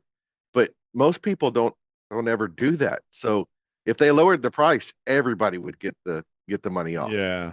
That's why some places do the deposits on soda, like Michigan. When you go and buy soda, you're paying like a deposit per can, and it adds up, right? Like if it's 10 cents a can, it's $1.20 every time you buy soda, right? Or a 12 pack. But I would never bring the cans back. So Right. yeah, he's exactly right. The whole point is they know the vast majority of us aren't going to follow through on getting that redemption. So Hmm. Yeah. yeah, so it's easy and free money for them. Yeah, I'm actually a little actually speaking of Menards, and I'm gonna bitch for a minute here. I'm gonna get up on my soapbox. My biggest complaint about it is they make those thermal print receipts that you have to turn in, and they're like, okay, well, you got a year from the date of purchase to submit it or whatever. And then if you don't do it right away, those fucking things fade, and then you're screwed anyway. So it's like you need Hmm. to act quickly. Now, I shouldn't bitch too much because I think last year I bought a dishwasher with my 11% rebate checks. That's if that tells you how much money I spend on home improvement shit. Um, and yeah, and it was not a cheap dishwasher either. It's a very nice dishwasher. It made the missus happy. Um, yeah, she just said it in the comments too. We got a free dishwasher with Menards rebates. Yeah. Well. And yeah, I mean, if you're gonna be fixing shit around the house, and that's one of the things about having a house is you're gonna be fixing shit, or you're gonna be paying somebody else to do it. And I'm cheap, so I'm gonna be fixing shit.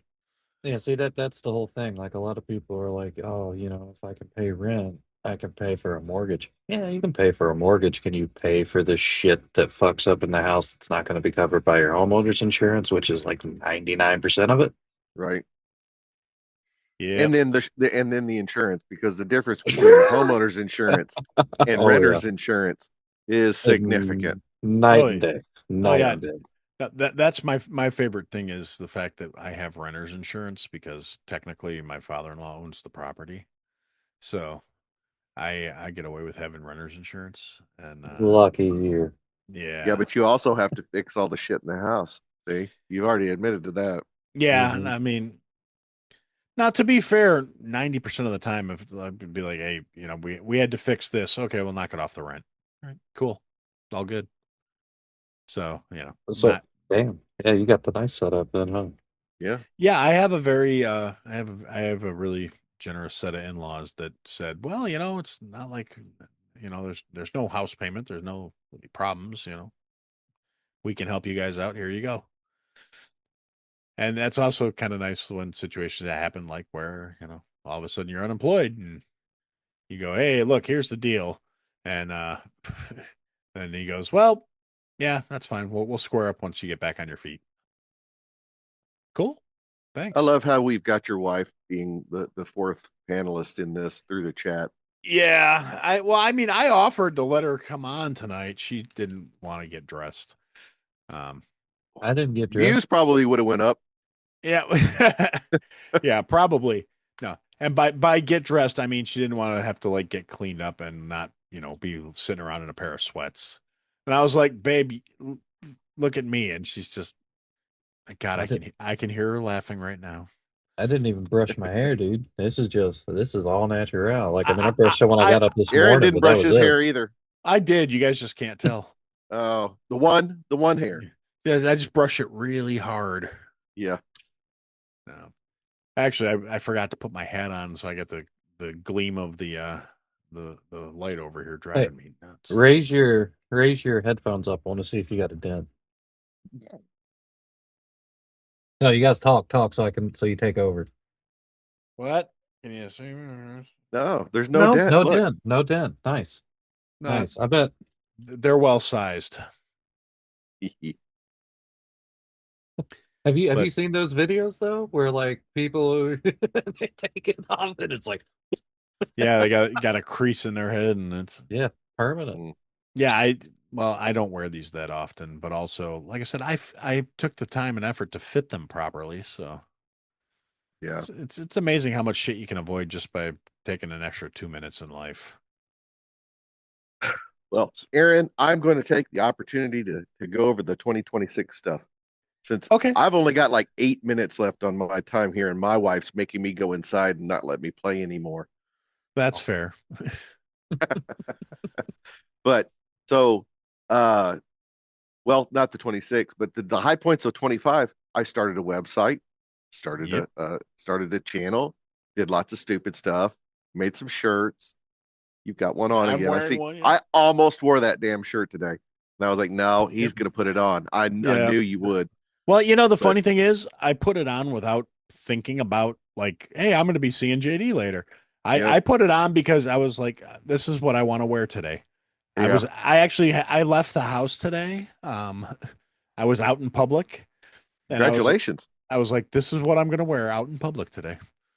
Because it makes me happy. So yeah, I mean, it's really weird that leaving the house is like a landmark kind of thing for me at this point. I'm like, yeah, I ran to the Walgreens, picked up some pills, old people shit. Yeah. And then I went and filled up because I won't drink the tap water here, so went and filled up some of the 5 gallon water jugs that we have, and then proceeded to dump one on the floor when I got home. Well, that's that's like Kevin with the chili, man. What? Yeah, no, actually, that would have been much funnier. It was actually something much stupider than that, because I have them in a rack on the bike where you come in from the doorway to the kitchen, and it was literally right before we started this when I was out walking the dog and I let her go, and I didn't detach her leash from her, and she ran into the house because like I said, it's freezing out here, and so she bolted into the house like I got to go get my cookies because I did good, and her leash caught the cap on the bottom Ooh. bottle on the rack because I got these really handy dandy reusable silicone ones that are great because they seal real good. But Hmm. the handle of the leash wrapped around the cord just popped it right off, and all of a sudden I see Bloop, two bloop, gallons of bloop. water. It's just bloop bloop. I'm like, well, that's not good. So, Yeah. but yes. So I mean, yeah, 2025 has been a good year. I mean, yeah, you wound up, making some friends and Yeah. yeah. Yeah. A lot of So degenerates and yeah, yeah, we do I was dumb stuff for giggles, and that's about it. I'm looking yeah. forward to doing a whole lot more of it. So For sure. Well, like as I always say to my people that I like having around, you're welcome to come talk with me anytime you want. All well, you gotta here do I is am. get my attention. Yeah. Well, that was more like I threw it out there, and I appreciate you taking me up on it because otherwise it would have been you guys and John and Bill. It would have just been me sitting here going, well, it's another day, and I didn't prepare any show notes. So here, it's time to listen to me bitch for 40 minutes without taking a breath. Eh, Eh. But, It's good to have something new to do every now and then, I guess. yeah, I got a couple little side things that I kind of put out into the world to a couple of people on X, different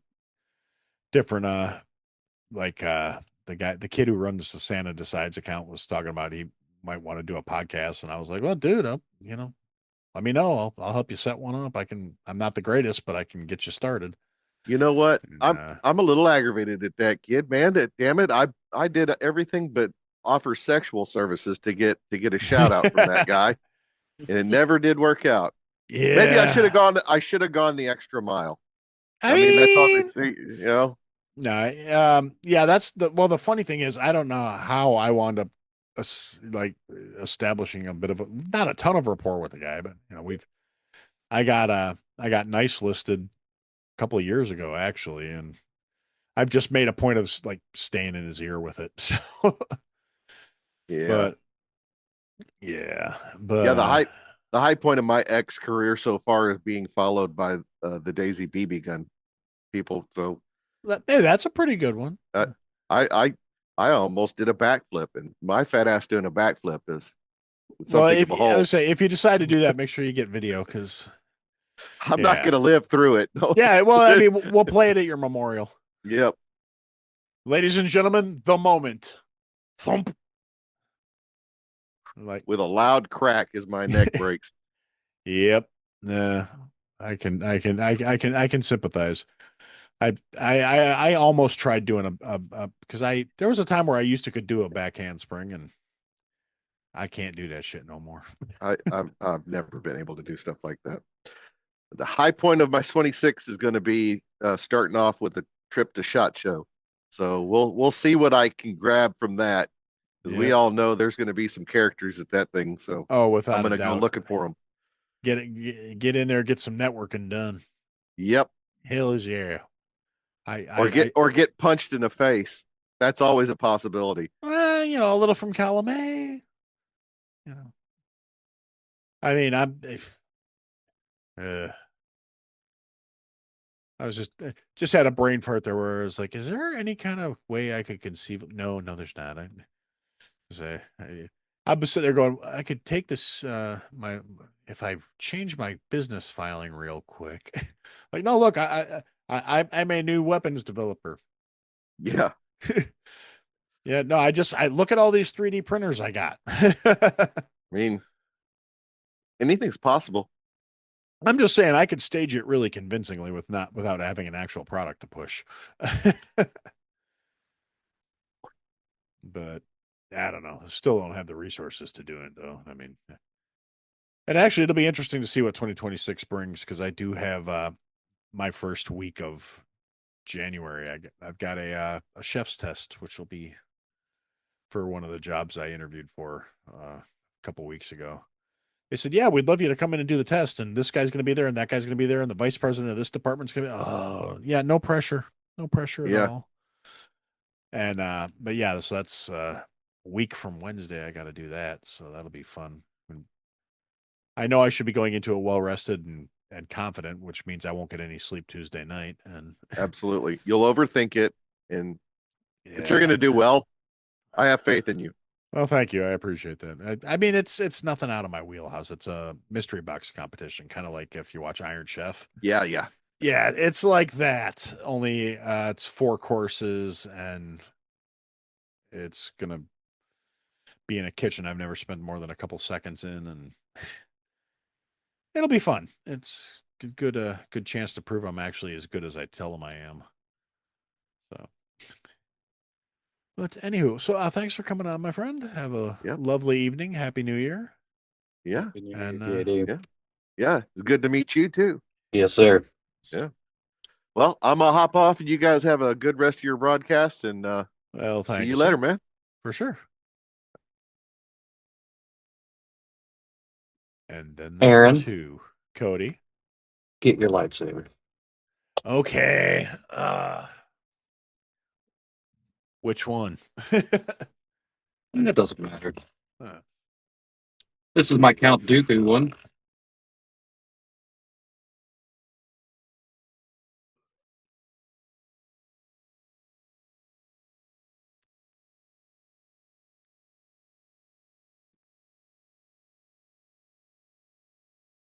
I just hit my soundproofing.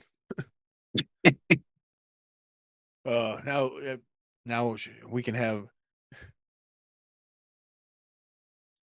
Then the dog busted it. No, yeah. Sean says I need to do more yoga with her. Just to update the chat. Now the dog will hear this and go hide in the living room. I'll do yoga with you. Now, see, I grabbed the Luke Skywalker one because I figured is that a Palpatine? Dooku. Oh, Dooku. Okay, yeah, I missed the handle. Although, I've got I'm Dooku. enjoying the noises. Sorry.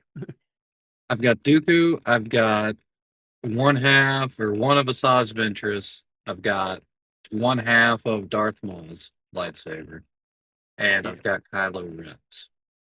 yeah. I almost when Episode 1 came out, I actually almost bought the full size double bladed Darth Maul saber.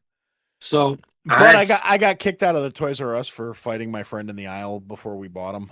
So I had I had the double like this style, the double bladed. yeah, It was before Hasbro was doing them, so it was back when Master Replicas was still doing it. So I had that. I had Luke's from A New Hope, and I had Vader's from Empire Strikes Back.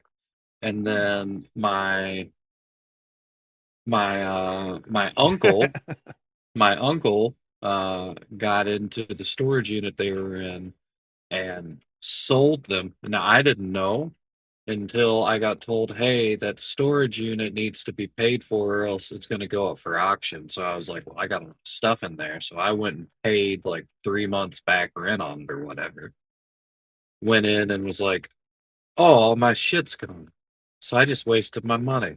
Right. yep, that sucks. Yeah, I I that's grounds for an ass whooping.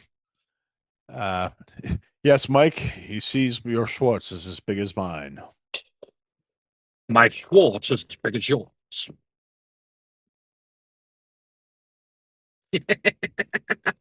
No, so I had some extra money after taking care of all of my Christmas obligations. And so I was like, I'm going to get myself a present. And I ordered my first not like official licensed lightsaber. Yeah, So from Theory Sabers, um, which it's basically the YouTube channel Star Wars Theory. He's been yeah, on there for a very long time. I like him. Like, I mean, I don't always agree with his Star Wars takes, but I like him. I like his old content. I like his new content.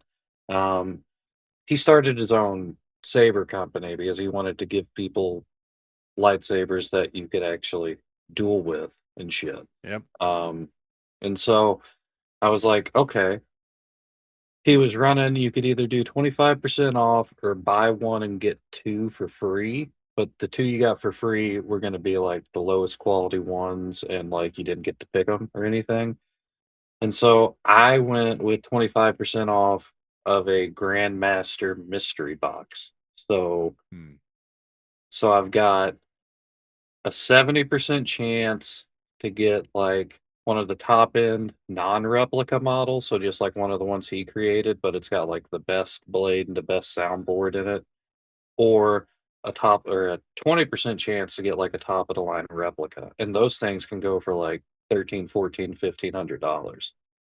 And I also get a 1 in 100 chance of getting a golden ticket, which allows me to just get 5 lightsabers that I want for free from him. So that's pretty cool. That's pretty cool. Yeah. It's not here yet, though. It's not here yet, Oh, though. Last update was that, it's and co- it's this kind coming of via pissed me off. USPS and No, no, it's coming from UPS, so better than USPS at least. yeah. Even though apparently UPS is a bunch of Teamsters, so they're actually pretty lazy at the end of the day. Anyway, um, just taking that quick union jab. Anyway, no, I was a little disappointed, I do have to say, because like when it started getting the updates, it was like, yeah, here it is. It's in Hong Kong. Got loaded onto a boat, and I was like, Hong Kong, Hong Kong.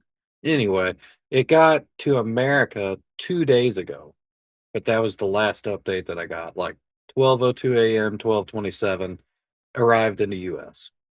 So I'm hoping it gets here before I have to go back to fucking Texas, or else I'm gonna Yeah, have you're like my gonna. mom ship it to me. Yeah. Yeah, I was gonna say. I mean, you could just have something to look forward to.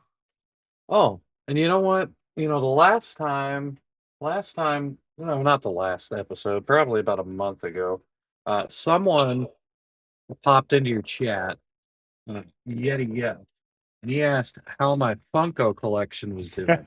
Right? Yeah. So it's back there. It's not even at 200 pieces. I know it looks like it's probably way more than that, but not even 200 pieces altogether. Almost worth $5,000, and that's not what I've spent on it. And to be completely frank, if Funko goes out of business, good for my investment. Shit's gonna blow Yep. up even That's more true. The because then they can't get them. So Yeah, that's true. And I mean, I can't say too much. I've got my little toys and statues. I'm actually, you can't above where the pictures are behind me. I've got some. I'm getting some plate shelves, and I got a bunch of like model motorcycles I got from my dad and stuff that I want to put up hell yeah. there, and you know, knickknacks and bric-a-brac and things that make me go, hmm. But See, I've got some taxidermied fish, like I think like the big I mouth know Billy one, Bass. I know I've got like a pretty large mouth bass in there. I've got I don't know if it was I think it was a marlin. It might have been a swordfish. I think it was a marlin based off of the size of it. And then a pretty decent sized mahi, right? And I want to hang them up somewhere, but I don't have A room. mahi mahi or just the one mahi? Well, at first I was like a mahi, and then I remembered there is another one. So mahi. It was just a Christopher Walken pause in there. uh, He had a a mahi. mahi mahi. Mahi. Yeah. Yeah. Yes, I will indeed. say though that this lightsaber here, the Count Dooku one, Hmm. I've wanted this. I wanted this for so long. I got this last year for Christmas. So That's I like the curved hooked handle. Um, yeah, and like that's what although it, Christopher Lee wanted that because he was like, no, I'm more like a fencer type guy, and this Count Dooku, he's regal. He'd be a fencer too, and I'm like, fuck yeah. And I like this part. the It little looks pretty slick. pommel guard. Yeah, no, it's a slick looking handle. I if I had the money to spend on extraneous shit right now, I would actually like to get a Darth Bane saber. That'd I be mean, cool. that'd be cool. It would, Yeah. something that's never actually been seen in actual production media, but everybody knows what it looks like if you read the books. It's Mm-hmm. one of the original hook sabers. So, Yep. and that would make me happy because I would know what it was, and like actual nerds would know what it was, and everybody else would just go, "Hey, nice nerd stick," and I, Uh, uh, yeah, well, how much longer you want to go? I don't know. I mean, how much longer you want to go? I don't know how riveting this is for everybody else, but we're enjoying it. I mean, we still got an audience. Yeah, I don't. I'm I don't surprised know. Bruce hasn't popped in. Yeah, I actually was kind of expecting him to pop in, but maybe Like, I not. mean, Maybe it's it's it's got other seven shit o'clock going his on. time. Maybe he's in bed already. Yeah, I mean that's true. I mean, early bird special, watch wheel, gotta hang it up. Well, Ah, let's see. My 2025, and let's see. I made more money than I did in 2024, so that's a that's plus. it's always a plus. Let's see. Uh, I haven't verified this. So trust but verify. So I haven't verified this yet, but Grok told me apparently I'm in the top like 80 percentile of earners in the US apparently. So that's pretty Well, cool. That's that's pretty cool. cool. Um Yeah, uh I'm decidedly not. I've spent a lot of time this year arguing with with communists, Islamists, and groypers, but I say the same thing 3 times over at the end of the day, really. So, yeah, and that was kind of one of the newer topics I wanted to talk about. I don't, I, have you heard anything about this clavicular guy? I call him clavicle bone. Not really. I mean, peripherally, I've actually So, been pretty unplugged for the last couple of weeks, to be so I completely honest. never heard of the guy before, right? A couple days ago, just randomly on my YouTube feed, this thing pops up, and it's from I want to say uh, a Tozy, which is another YouTuber, but basically he like covers people like Johnny Somali and shit like that, like people that are nuisances, and he like likes to cover their trials and stuff too. Well, he covered this guy and was like, this streamer just destroyed his career. And essentially, the guy ran over someone in a Cybertruck on stream, kept going, and was like, "Oh, is he dead?" Now, in the interim, like in the few days that have passed since then, like that story's kind of become murky. Like the guy's not dead. Apparently, he was stalking him for a while, or stream sniping him, or something, and someone has claimed that he had a gun. But regardless, anyway, the whole point with this guy, this clavicular guy, he is a major proponent of physiognomy. Like the shape of the skull. What Leonardo DiCaprio's character was so invested Yeah, in and Django Unchained. Yeah, yeah, and Michael Knowles from Daily Wire. yeah, Okay, so for some reason, Michael Knowles is interviewing this guy. I had assumed it was over the whole possible vehicular assault thing. But apparently the guy's got, as the kids say, motion. So I might have been set up before the whole hitting a guy with his car. I don't know the details on that. But I do know that that whole conversation was basically this guy talking about the physiognomy or physiognomy, however you pronounce it. And phrenology, that one. no, it's fizzy something. It's like Well, I would say because Phisognomy, physiognomy. well, I would say because there's phrenology too, which is literally a study of the cranium, so shape of your head Well, and all that shit. yeah, but like basically his whole point is the more attractive you are, like the better you are at like leading and the smarter you are and the better at. So like Michael Knowles asked this motherfucker, he's like, okay, so it's 2028. You have the option to vote for JD Vance or Gavin Newsom. And he says like JD Vance has a recessed something and deformed something or else, and he's overweight. I'm voting for Gavin Newsom. And then like Nick fucking Fuentes comes out and he's like, speak the truth, brother. I only care about handsome men. Go handsome men. Woohoo. Such a fucking faggot. But Yeah, the whole point is this is how retarded these kids are now. Like and it kind of clicked with me with the Pierce Morgan interview, right? Like Nick Fuentes won the Pierce Morgan interview because Pierce Morgan treated him as though he was a person who experiences shame. They don't experience shame. They don't believe the consequences are real, right? And they don't believe in accountability, right? These kids are they scare the shit out of me. This shit's scary. Like I think they're a bunch of fucking like little pansy faggots at the end of the day. But they've got a lot of people convinced who aren't necessarily little pussy faggots that, we should team up with Islam and just send us all back into the dark ages. And I mean, these motherfuckers they're not joking about that. These guys they have no convictions except the conviction of being so fucking wrong in their stupidity. I mean, they're literally being led by Nick Fuentes. Okay, yep, this is a guy who traditional white nationalist would not consider white by any stretch of the imagination. His mother was Irish Italian, two groups not considered white by white nationalists traditionally. And then his father was second generation Hispanic. I've heard Cuban, I've heard Mexican. I don't know. Don't really care, right? Yep. And he's effeminate as all can be. He's effeminate as all can be. I don't care that he's a virgin. I don't believe that he's a virgin. I'm pretty sure he's had plenty of gay sex. Okay. But like, that's what Pierce Morgan tried to push him on. He was like, "You're a virgin. You're a virgin, Nick. How do you feel about that?" And he's all like, "Yeah, I'm saving myself for marriage." But then the Yeah. motherfucker will turn around and say marriage is gay. All right. So Pierce Morgan's an idiot. Nick Fuentes he is. is. Pierce Morgan is an idiot.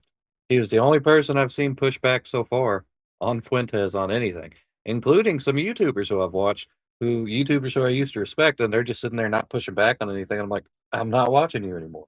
If this is literally what you're doing, like, and you don't have the ability or the wherewithal or the principles to say, no, we shouldn't be joining up with Islamists. No, Hitler was not cool. No, Stalin was not cool. No, we should not give up on the free market. Uh, and no, not everybody of a different race than you is a problem. All right. Like, I mean, those are just, I'm sorry, if that's not common sense to you, then you're a fucking retard. Like, Yeah. it's just, it's awful. It's awful. And I'm telling you, if you've got kids, from fucking 6 up to fucking 20 something. You need to be knowing what the fuck it is they're actually paying attention to, where they're getting their news from. Because if it's from a Fuentes, if it's from a Myron Gaines, if it's from a Hassan Piker, if it's from a clavicular, you need to know who these people are watching. Because, like, telling you, I'm telling you, if you want to venture into this world, this whole like Twitch streamer paradigm shit, go follow Yeet. Just type in Yeet on Twitter and it'll pop up. It's a like laughing emoji as like the profile picture. He keeps track of all of this shit. Post it on there for you to see. I'm telling you, if you don't know what these people are doing, what they promote to your children, what AT&T, Amazon, all these places are allowing to be put out to you, right? That they sponsor, that they run ads on. This is what your kids are watching. You need to pay attention to that. Like I'm dead ass serious because you don't think that the crazy shit can happen here. And I'm telling you, in my opinion, we're on the precipice of it. We're on the precipice of it. The boomers they really are aging out. They really are. Yep. And the longer that they want to hold on to that power, it's when you're going to have all these Zoomers coming in, and you've got retarded millennials going, "Yep, that sounds good to me too." So I'm just telling you, be prepared. Yeah. That's my 2026 resolution. I'm getting in shape, both for health reasons, but for practical reasons too. Because if I'm not in shape, when shit hits the fan, it's not going to make it any easier on me. That's true. I need to start hiking more. Which if it wasn't fucking winter here, I'd be doing it more regularly already since I have time on my hands. But I'm hitting the weights. I'm hitting the weights, and I will be doing cardio and yoga. Yoga's very important. I know it sounds stupid, but no, it's stretching the muscles helps because it allows more range of motion. Because think about it like this. So you've got two extreme ends of fitness. You've got like your marathon runner, all right? They have the endurance to run that, but they don't really have like any kind of physical strength, right? And then you've got like the bodybuilders who it's all strength, hardly any endurance, and they can't wipe their own ass. Like, who wants to be in that position? Right. So, like, you got to find like that happy medium, the yeah, endurance, just aim for the healthy. ability to move. Bingo. Yep.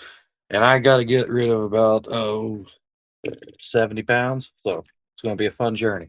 Yeah, and I still got about 50 to go to get back down to my, like I said, my like I said at the start of this, my fighting weight is like 275, and Well, I'd be happy if I could get back to that.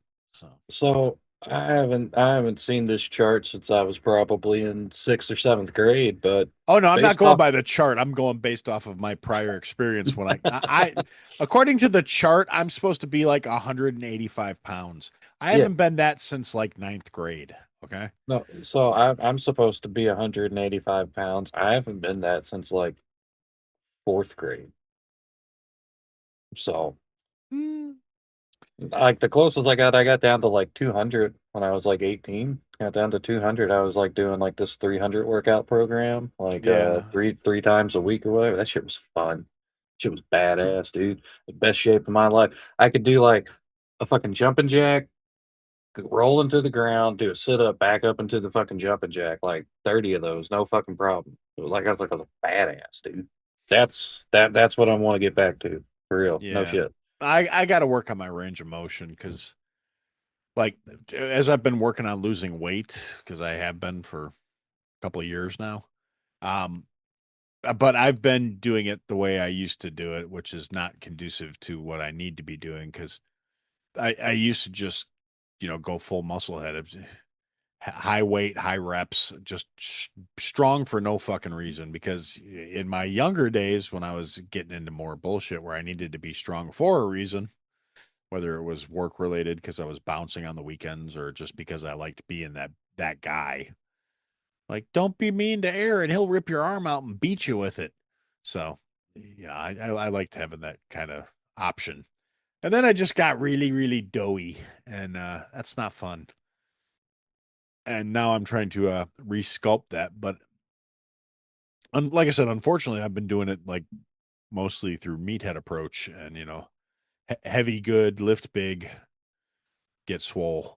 And Oh, I'm not because since I've the last couple days I've been doing yoga with Shauna because she keeps telling me you need to do yoga, and I'm not very flexible. Like today, one of the poses was like a hamstring stretch thing. I can't pull my toes up behind my ass. I mean, I can get my leg back there, but I can't reach the fucking thing. you can't do it So yet. You can't yeah, do it yet. yet it's gonna Mhm. it's a process. You remember that Will Ferrell SNL skit? Old skit, but basically it's a yoga class, and Will Ferrell has his head in his sweatpants, like he's bent Yeah, over with his head in his sweatpants, just going to town. And he's yeah. like, basically, the whole punchline is like, I didn't do yoga for 10 fucking years just so you could tell me not to suck my own dick. I mean, I'm sure every guy's tried it at some point. What can I say? I blame Marilyn Manson and that I rumor. feel like you just break your neck, so. Yeah, no, I mean, I'm not saying we tried it seriously, just kind of went, yeah, that's never going to happen. I mean, Nope. I can touch my toes, No, but like, I could touch my toes from the front. but I can tell you, yeah, from the front, yeah, but I can tell you that there are times if I haven't taken like the right kind of breath before I bend over, I'm like, nope, stand back up, I can't breathe. Yep. Like, oh, wait, nope, I see spots. Time It's to like, oh, I'm readjust. fat. It's like, oh, what happened? My chest won't open up. I gotta stand back up. Yep.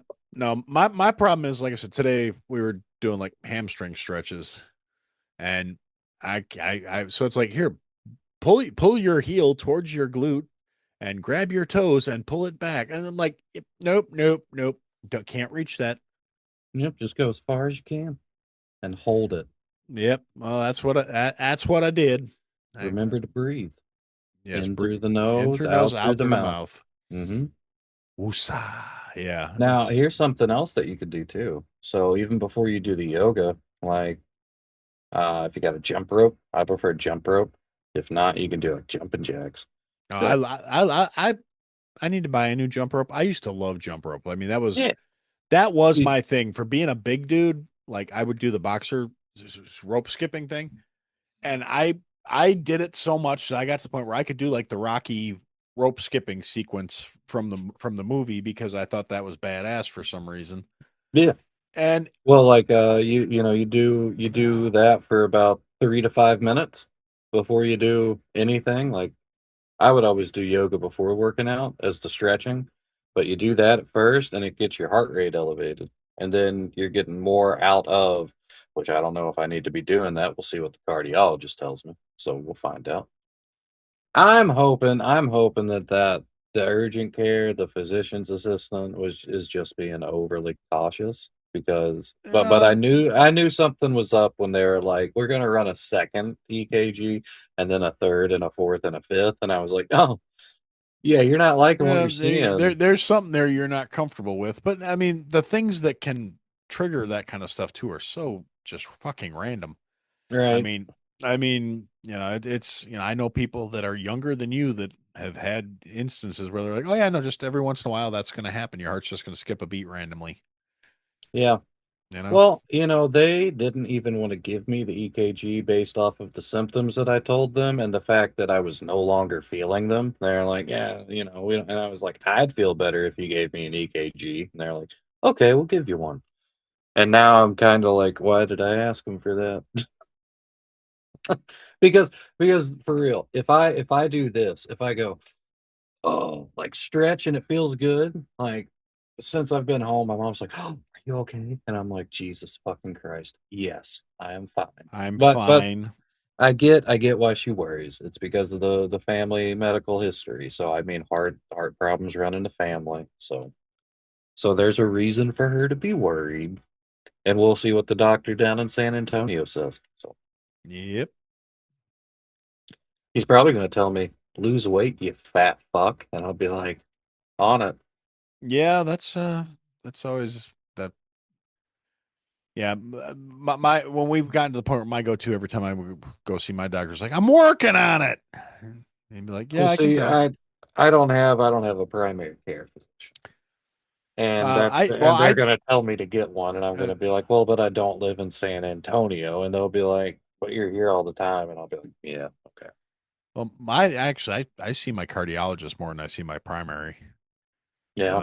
Yeah, well, my What cardiologist is actually, well, he actually, no, he just retired. So and I will, what's that run? What's that run like with insurance and all that good I stuff? don't fucking know, $50 a visit. Oh, that's not bad. That's See, it, see it when was the copay, I don't know.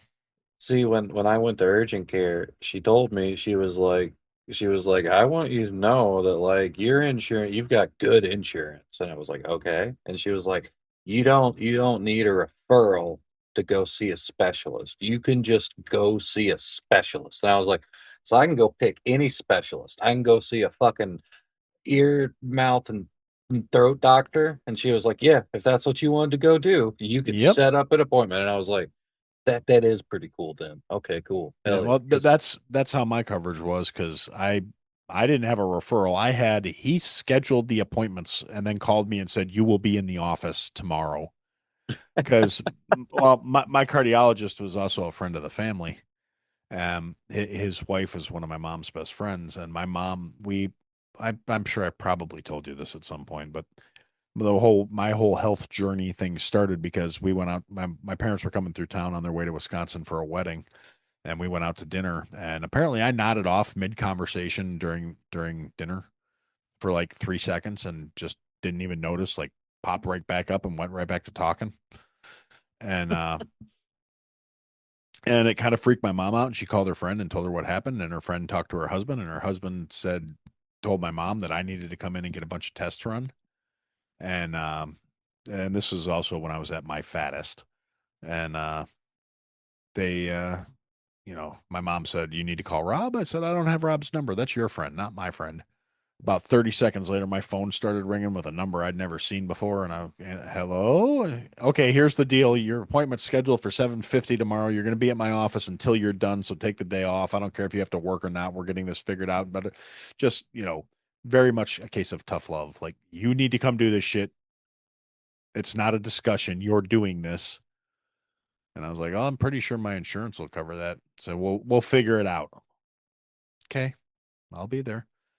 And I went in and I got, EKG, because I was born with an arrhythmia when I had a heart murmur when I was a kid and it healed up, I guess. But, see at this point my chest hair is I mean, it's not completely grown back to as long as it was, but no, it sucks, it's don't it? all back. So yeah, yeah. I mean it does. Hopefully they Yeah, do no, it if they want to run one, they'll do a better it, job of shaving me. No, it grows back just fast enough to where they're gonna rip it out again.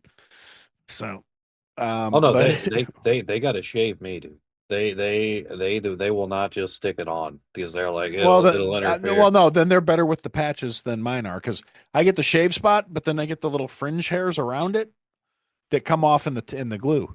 So Yeah, yeah, yeah. it's it's always fun, and I do that every 6 months.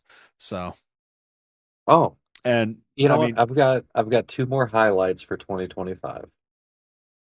Three. I've got three more highlights for 2025. All right. okay, Number one, and this is because of you, because I was sitting at work bored and you were like in a space, and I was like, I'm gonna join into this space and see what's up. And to be honest with you, that space was boring. And the reason it was boring is because it was you and Bruce and Duchess talking about health shit. And I was like, oh, it's old people talking about health shit. No, no offense, Bruce, Duchess, and Aaron. You know what I mean. You know. But so but the reason I say that is because I kept coming back, right? And like the reason I kept coming back is because it was like, well, I like Aaron. These other people seem nice. And as the year went on, it's like, okay, I like all of these people except for one who remained nameless, but they've kind of disappeared from that group anyway. Yeah, yeah, so yeah, that's so but so that two, two. I actually met you in person. That was dope. We've been friends for years at this point, but actually meeting up, that was yeah, cool. that was very It cool. was it was very, very a happenstance, and I was like, dude, Aurora's got to be close to you, and it literally was. So, Yeah, um, and then the third thing just happened this week. I recorded another episode of a podcast that we had already recorded one episode of with Javier from sweet. Nerd Talk Plus, and yeah, Yeah, so I got to catch up with Javi. I haven't talked to him in a while. well, I am going to just get both of those put out just because I don't know when the next time we'll be able to record is going to be. And I mean, in between the episodes, it's like a year and a half, 2 years. So, oh well, it is what it is. But you know what? We recorded them. I've edited one. I've got the other to edit, which I plan on doing either tomorrow or Wednesday. And yeah, so gonna get those put out just because, we had fun doing it. And if people listen to it and like it, then, maybe I'll do it. Bruce has been bugging me to spend like a couple hundred on a shitty old laptop that's good enough to run Audacity and Discord on it and, bring the mic with me, and then bada bing, bada, I can record from anywhere Yeah, and not sound like shit because John Jamingo will tell you. yeah. I always sound like shit. I was gonna say, actually, I don't know if you there's I'll have to. Speaking of John, we should ask him. We'll next time we get one of those Tuesday Taco Tuesdays going on the Discord server. Remind me to have him bring up that little. He's got a little mini. It's kind of like a Roadcaster, only it's about the size of a fucking iPad, or not even an iPad, an old like a big iPod. I mean, it's Like the thing you clip onto your shirt. no, it's a little. It's got microphone jacks in it and everything else, but it's it's Oh, it's oh, it's you battery mean like a little powered. mixing station thing. Yeah, it's a Gotcha. he did he got one to test it out and did a live stream with it, and I hopped on with him while he was testing it because I wasn't, I'm unemployed. I was fucking sitting around playing fucking Stardew Valley and being bored. And so I was like, yeah, I'll hop on with you. Why not? And so I did that, but it's a pretty cool little piece of equipment, and it's portable and it can record on it. You can't edit on it, but you can record at least if that's something you want to look at. Or not, yeah. Oh, sorry. Well, I'll tell you, I've never had any issue recording out of Audacity. Oh no, Because I well, mean, that's well, all right. So I will tell you this. This was really funny. So Javier and I get together. We're in my Discord server. We're chatting, and you know, I'm like, all right, let's both hit record. And then I was like, okay, on the count of three, we'll both clap. We could never sync up that fucking clap. Like it was always off. And I said, all right, Javi, take your headphones, put them next to your mic. I'll clap, and then I'll just search for that ping on your shit. And he told me that when he put his headphones on there, it was just straight feedback. So fingers crossed I can find that fucking clap. Because if not, my editing job's gonna be a lot fucking harder. I'll just have to find a good nice sinking point somewhere. Yep. That's well, that's one thing I'm going to be looking at for the coming year is because I've decided I'm probably going to start doing more video episodes because the one I did with JD was fun and it's gotten a pretty decent reception. People have said they liked it, thought it was a good episode, stuff like that. Mhm. And that'll actually allow me to kind of broaden certain aspects of things but as I've mentioned in other places, I using Zoom to do it, I don't know if that's necessarily going to be the way because I only get the video option. Like thanks to Mike for pointing out I should be having this do the view changed where it's the tile right now, but if the video recording would keep switching back and forth to highlight whoever was speaking, but it didn't always sync up with the audio, if that makes sense. Here's a So, way that I think would be both free and easy. So two good things. May not necessarily be the best option, but it's definitely free and definitely easy. OBS or whatever version of OBS you want to use to record with, like to get uh-huh. the video recording, Discord video call. You could I literally just mean, have it plug into that literal voice call screen. So that's the only thing that it's recording on there. You know what I'm saying? And yeah. like, I don't think you're going to experience lag off of that. I don't know for sure, but I don't think you would. And if you have it running through OBS, I'm pretty sure you could just from OBS put it onto YouTube directly. I don't know if you can do it on Twitter directly. I haven't used OBS in years. Well, I mean, that's using OBS. I've right now we're going to YouTube and Twitter at the same time because I refunnel it through StreamYard or through Restream. I mean, not StreamYard. StreamYard hates me. I don't know why. It just doesn't like to work for me. But Yeah, that's what Bruce and them use in Boomer Bunker. The weathered the view weathered and weathered weathered view, report. Nope, weathered report. yeah, weathered view is the Daily Show. We got any chat messages to respond to? Just Shauna over there. Yeah, I told you we should be doing yoga. Yes. Uh, don't mess with your heart. She had a hole in her heart. Yeah, because she did when she was a baby. She had a hole in her heart, and Oh, so she's telling me not to mess with my yeah, heart. Okay. she's telling you don't mess with your heart. I'm Uh, I've got an appointment like yeah. I've got it written down. It's like the 8th or something. See, this is a problem that I have right now. So when I was still in San Antonio, I called a landscaper in my area, back home in Kentucky. And I Hmm. called him and I said, "Hey, I would like to schedule someone to come out this week, the last week of the year. They're supposed to come out today." Okay. I didn't write down I I didn't write down what company I called. No one came out today. I remember it was supposed to be today though. The 29th. They're supposed to be here between like 10 and 12. That's what they told me. I remember that. No one showed up. But the thing is, like, I wanted to be mad about it. All right. I wanted to be mad that no one showed up. I can't be mad. I don't know who to fucking be mad at. So it's just as much my fault as it like they've lost business because like at this point like I mean I went back through my old calls and like pulled up like three different ones and I was like I think I called this one. The two numbers that I saw on Google didn't match any numbers in my book and I was like okay fuck this. So so I just kind of gave up on looking, but I do have the cardiologist information written down. It's in the hotel room in San Antonio though. I know it's next week. I Oh, made that's sure good to, then. yeah, they wanted me to do it last week. All right. They wanted me to do it on the 22nd.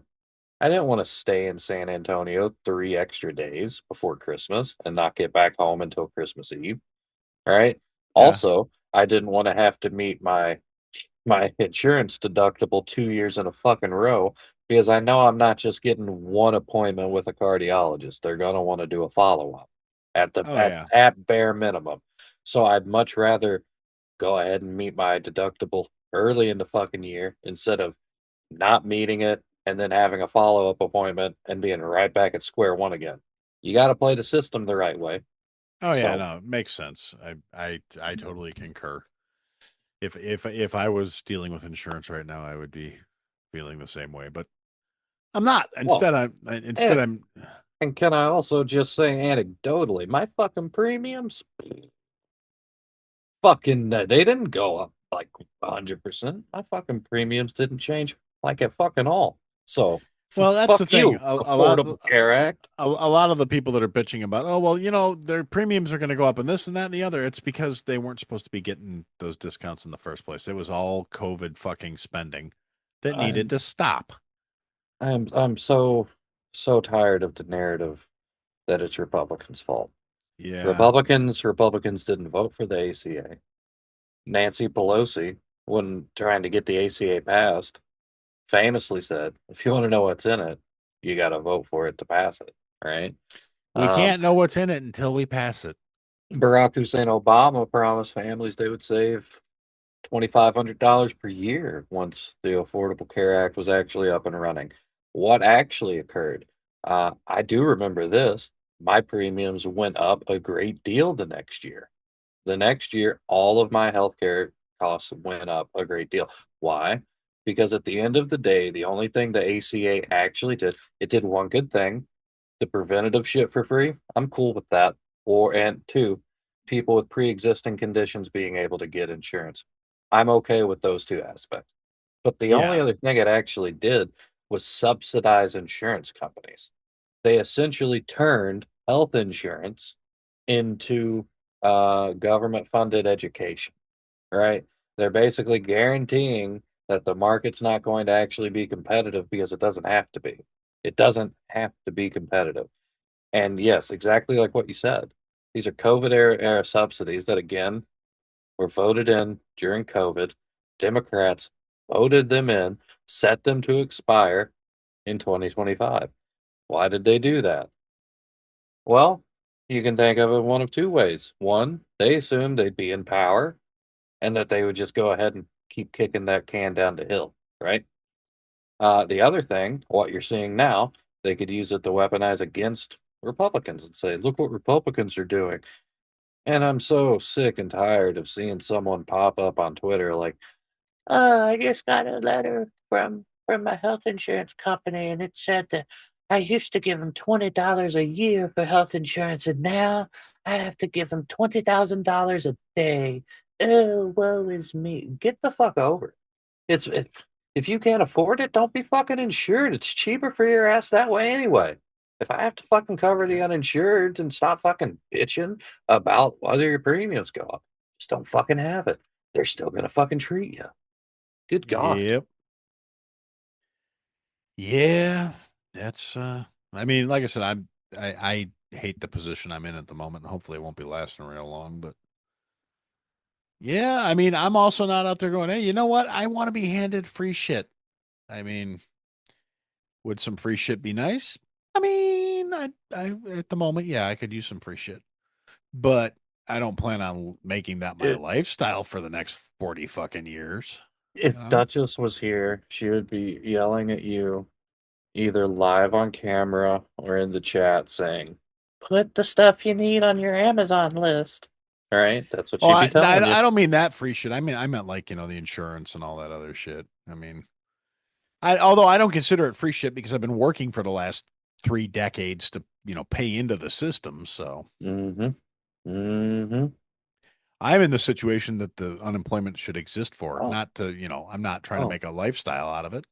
So you know what? Here's a very interesting thing about Roth IRAs to bring it back to that. that I didn't know. I just recently found out.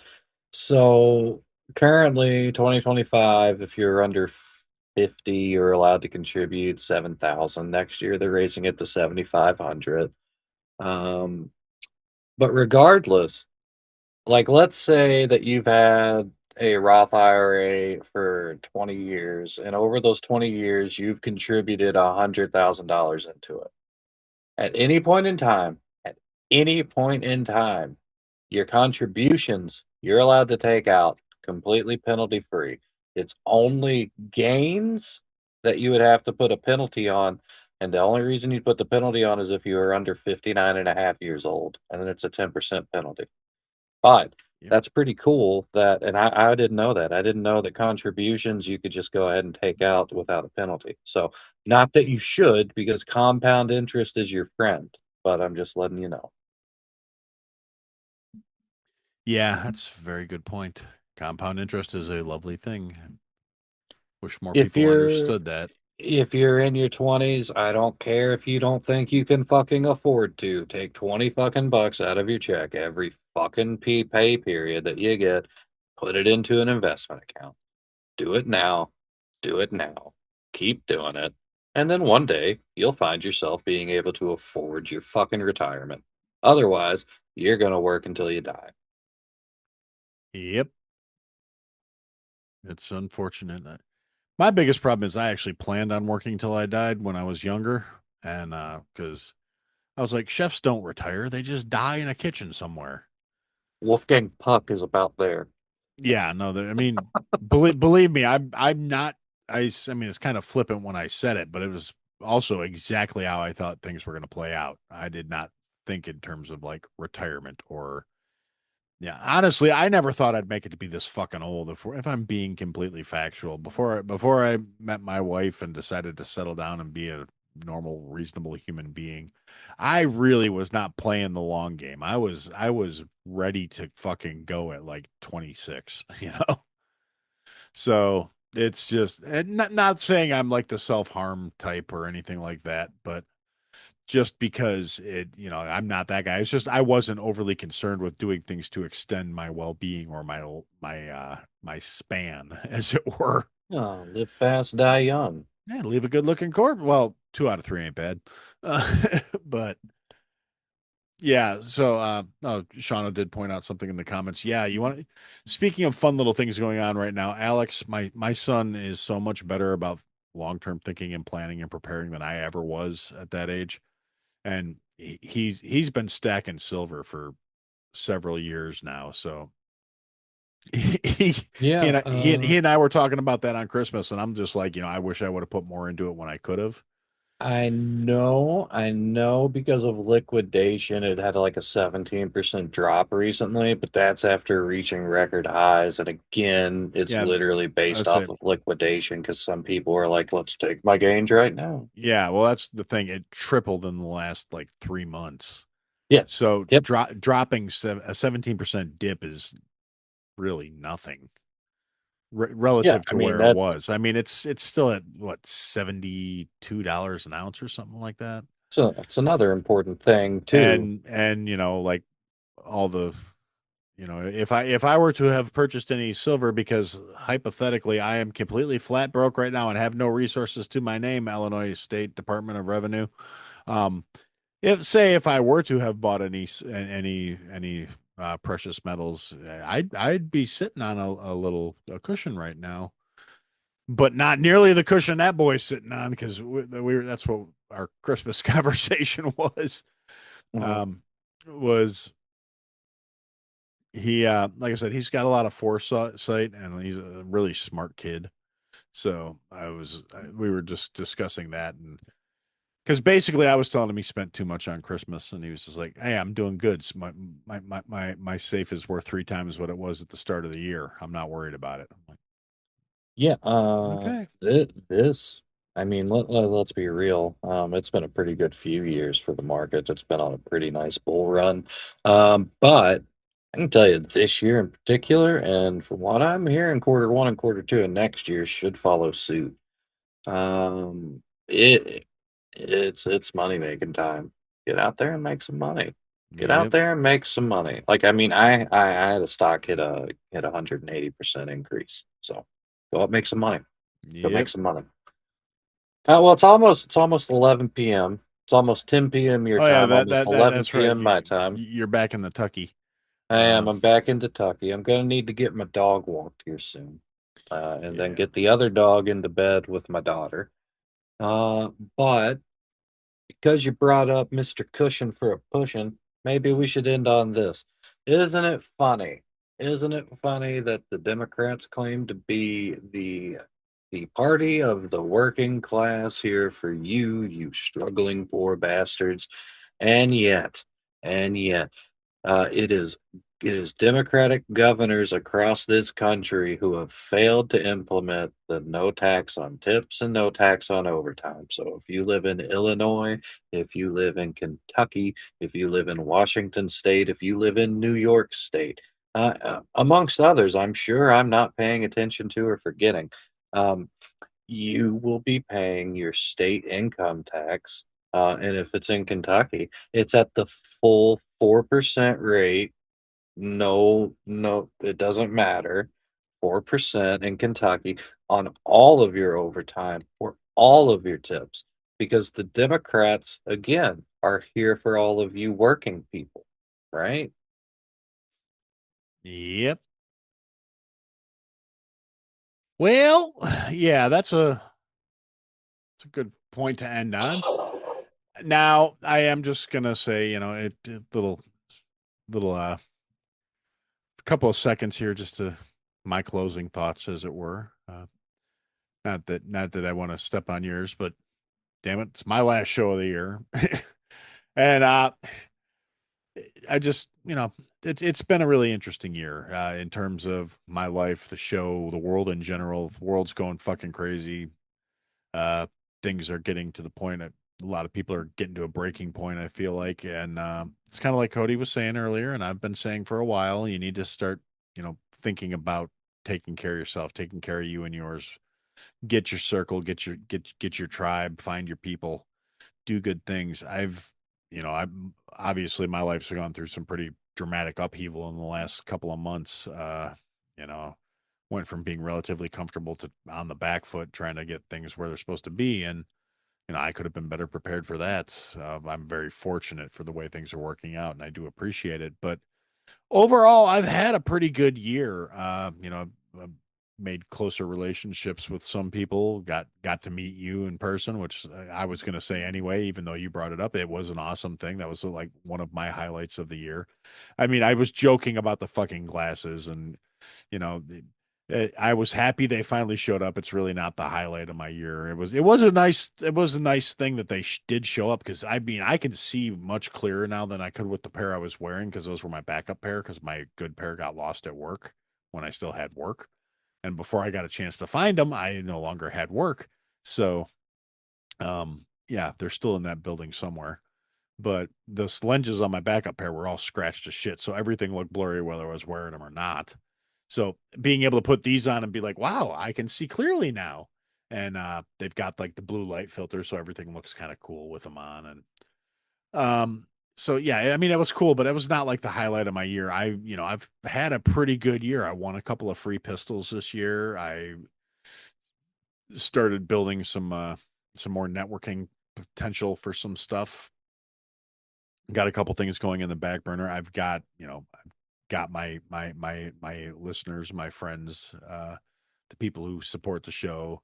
You guys are all pretty freaking awesome, and we've got the morning show with Bruce. We've had a lot of stuff change this year, a lot of growth, a lot of development. Um, I mean, I know I spent a lot of time harping on, all the shit that's wrong with the country and wrong with the world, but it's not all doom and gloom, and I don't want to be fucking blackpilling anybody else out there or myself.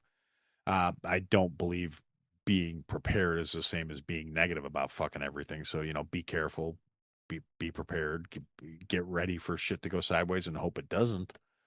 And I hope we all have a healthy and productive 2026. I hope things get better. I hope we start seeing some actual fucking action out of the world, but I'm not holding my breath. And I just wanted to say thank you to everyone. Thank you to you, Cody, for joining me tonight and for always being, being a supporter of the show and listening and just doing the things, coming in, disrupting the chat. Yeah, fuck Monday Night Football. Support I had to say. Yeah, theoretically that'll continue to be the case. Who knows what'll happen depending on whatever goes on with my employment in the coming months or years or whatever. The show's not going to go away. As much as I joke about, like, I'm done, I'm going to hang it up, all this bullshit. I've said that before, and nothing's ever come of it. At the most, I'll take a week off, maybe here and there, but even that don't happen too often. But like the position I have the chef test for with the interview next week, that may put a little bit more of a, I won't be able to necessarily do live streams or regular episodes if I want to stick to anything resembling a schedule, because I don't know what my work schedule will be, because that's a traveling position. So I will be out on the road some as needed. And the area, originally I was told it was just the Chicagoland area, but apparently the Chicagoland area includes Wisconsin, Minnesota, Iowa, and a couple accounts in Indiana. So yeah, I may be bouncing around the country a little bit more. I was told Minnesota and Iowa won't come up too frequently, but Chicagoland area, Wisconsin, and Indiana more regularly. They'll be going to provide, support for special functions, high-end catering events, high-volume catering events, and to cover for managers that need time off for whether it's FMLA or whatever, So a little less regularity in my life, but they compensate accordingly. So fuck it. And I guess at that point we're gonna say happy 2025, Merry New Year, everyone, and that's what we had to say.